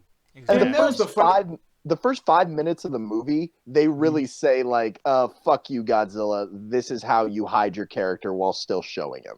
Exactly. But Anthony, go ahead, sir. No, I was just saying, like, the simple fact that everybody was saying, what made 2014 Godzilla bad. I was just like, I was the one that was like a geek. I was just like, well, okay, these mutos, I think that's what they called them. They had cool powers and everything like that. And I'm just like, okay, that's cool and everything, but where's Rodan? Where's Martha? And then there's like, King Kong was just like, bitch, here it is. And it just dumped that shit in my lap. And I'm just happy about it. And I'm just happy for the simple fact that this opens up Pandora's box. Because like I said, this can probably potentially need Jet Jaguar if they can probably get said rights to them. Because I know Toho or Japan, they actually own the rights to all those movie monsters. Like, I think individually, right? If I'm not mistaken, I don't think if you buy Godzilla, I don't think you get all of them. I'm not sure. I don't know how it works. But this just opens up the Pandora's box for maybe like potentially, like I said, make a Godzilla, Space Godzilla, Oregon, just all those fucking movie monsters. Maybe get like a fucking Monster Island movie at one point, fucking like Ultraman beating the shit out of fucking movie monsters. Anthony, opens up so many fucking like possibilities. Julian, you killing my boner right now. I'm sorry. I have a question about it. Like, no, maybe this will help your boner. It'll give you something to stroke about. Okay. No, I'm trying to let Anthony stroke here. You guys are ruining the vibe. But how many of these movies do you think they have like planned right now? So like, okay, so we just saw Kong Island or whatever the fuck, and the next one is Kong versus Godzilla, I guess. It's Godzilla King of the Monsters. Or is it Monster Island? No, it's King of the Monsters, and then it's Kong versus Godzilla, and then after that, it's gonna be like what Judson said. Yeah. So No. That's the thing. The next one is Godzilla 2, King of the Monsters. That's what it's called. So. Oh well, that's not Okay, so that's where you're probably gonna get like Godzilla versus somebody, a bunch of people probably. Exactly. No, that's what and like you say, like how many they want, as much as I guess they can go. Like Grant. No, I'm saying how many are set up. Huh? What? How many are set right now up? 2. Yeah, just 2. Yeah, I think I think it's just 2. But just like if they can keep going, like I want to see it. Like I'm curious just to see where they would go. Like maybe probably stop at 3. Like because you don't want to like oversaturate because it's just kind of like the going back to what you said, make the Transformer effect or the Deadpool effect where the novelty probably wears off. But just enough so I could just stroke it a little bit. Like I said, get King Ghidorah on screen, maybe do a Mechagodzilla one, and then probably like the last movie do like Space Godzilla. Like actually, those are the very last movie they should do the Giant Claw because it's like a battleship. I mean, you say they're gonna just do 3. I feel like they're looking at this like from a Marvel point of view. They're like, all right. Hell, they're setting it up in the same way, and it's going. It's like they're hitting it strong. Like the first, like 2014 Godzilla wasn't perfect. I personally loved it, but there are obviously some problems with it. King Kong, I think, fixes a lot of issues that people had with the 2014. So it's just like they're getting better with every movie so far. I like Cedric in the chat right now. He says, "Mothra, why'd you say that name?" And that's the funny thing about it is just like I want them to go all out because like I want them to be more movies because it's a point where King Ghidorah actually turns into Mecha King Ghidorah. I want to see that shit, even though that shit might look fucking retarded, but I want to see that. You want to just go really stupid with a huge budget? Dude, why not? Watch Battleship then. That's what this movie was stupid. We need to be clear about that. Kong is really fucking stupid. Is it though? Like yes. Yeah, I don't know. I I didn't find anything dumb. Knocking down helicopters. It's fucking stupid, but it's awesome. But why though? Like Man, I don't know. I was a joke. No, I enjoyed it. Like why does it? Yeah, we'll wrap it up because it's late, man. I like it. No, I'm just twirling my like fingers and shit like an anime girl and shit, but I like it, senpai. I don't know. That's just something I never got. No, but one Really thing, quick, actually, I want to ask one last thing about this movie. Did anyone notice in the first 10 minutes the what's it called? The product placement? Like there were 2 things that stood out. One was more subtle, but the other one was pretty clear. Like there's a Budweiser like in Samuel Jackson's hand. But there's a shot where they get really close to a samurai sword, and like you can clearly see like the Japanese brand. I was like, well, that's fucking weird. Why do I need to see that? It's a Japanese country. It's a Japanese company funding the movie, so of course they're gonna advertise the product. Okay, but here's another thing about product placement, because God, this is why I hate movie culture and the fans. I fucking hate the fans. Because here's another thing, and no offense, Julian, like, I don't hate you. You're a great guy. But the thing is, it's just like people always say like, "Hey man, realism in movies." Like, I won't be fucking whatever, but it's like, dude, like in a movie, if someone holds up a box of Captain Crunch, right, and they're fucking hungry, and you pour the Captain Crunch in a bowl, and then get Shamrock Farms milk. I like Shamrock Farms milk. I'd be using that fucking milk. It's delicious. The Captain Crunch is a pretty good cereal. I would have that for breakfast if I was that character because it's fucking good. So once you see Godzilla, you're going to know that's the samurai sword I needed to buy. There we go. Hey, come on, man. You literally said, did anyone notice in the first 10 minutes? And everyone was probably like, no. I just thought it was weird because there's a close-up of this for like almost no reason. No, and when Julian said that, and it was just like, yeah, it was Beats headphones and Avengers. If it was Beats headphones, okay, that's a different fucking story. No, like 1975. No, because why wouldn't the characters wear like? Okay, dude, like, when you go see a shirt and you don't see the name tag, it's Dickies though. It's fucking Dickies shirt or fucking Nike. Is it like, dude, product placement? Like, no, the guy has to fucking dress himself. He's in public.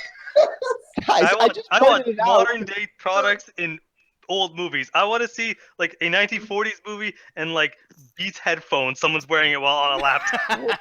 Well, never mind. It's a Civil War pick, but it's got Apple products everywhere. I mean, hey, La La Land. Was there any Mac fucking? Actually, there was tons. In La La Land, there was a fucking MacBook Pro. Someone was playing. I music laughed off of. really hard when they had some Prius product placement. It was funny.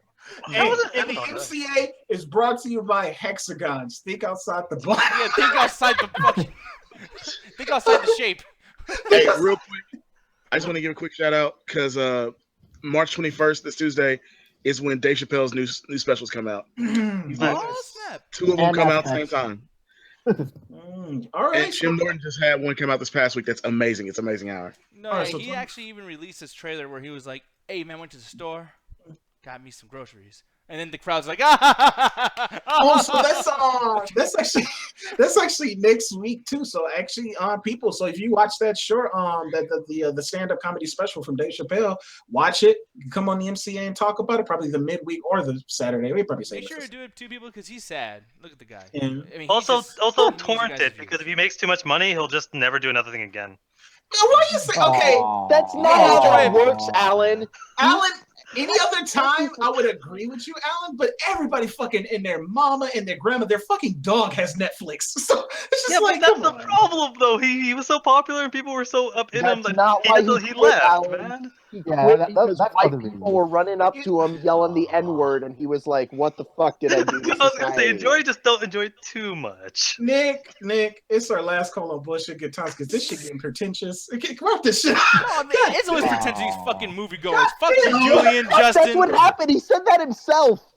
Jesus You too, fucking Adrian. I know you're muted right now, but you too. Fuck you, Adrian. God damn it. We bring class. We Yes, bring Nick class. wants to fuck you, No, Adrian. you bring class and you ass. Okay, that was God good. damn, it's just like, And oh, yeah, another L for Nick.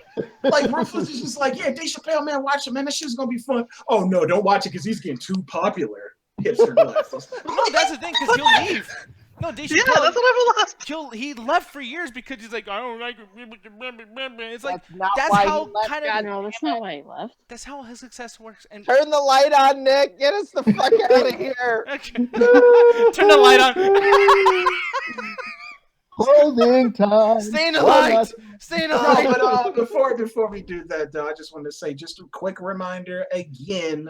People, Anime Night is next week. We're watching Samurai Jack. We're gonna marathon it. Like I said, Yay. Alan did the math. It's fucking impossible. We're gonna do it anyway. So, people, we hope you bring your snacks. We hope you bring your granola. We hope you bring your fucking hexagons, and we're gonna watch that shit. And we're gonna have a great time. So it's gonna be Yep. great. So, God yeah. damn. Yo, you Samurai can make Jack me turned hate it on. shapes. There's only one thing left to say, man. On three. 1, 2, 3. Attack of the chapter. Race to the fast one. MCW. MC Dub. MC Dub.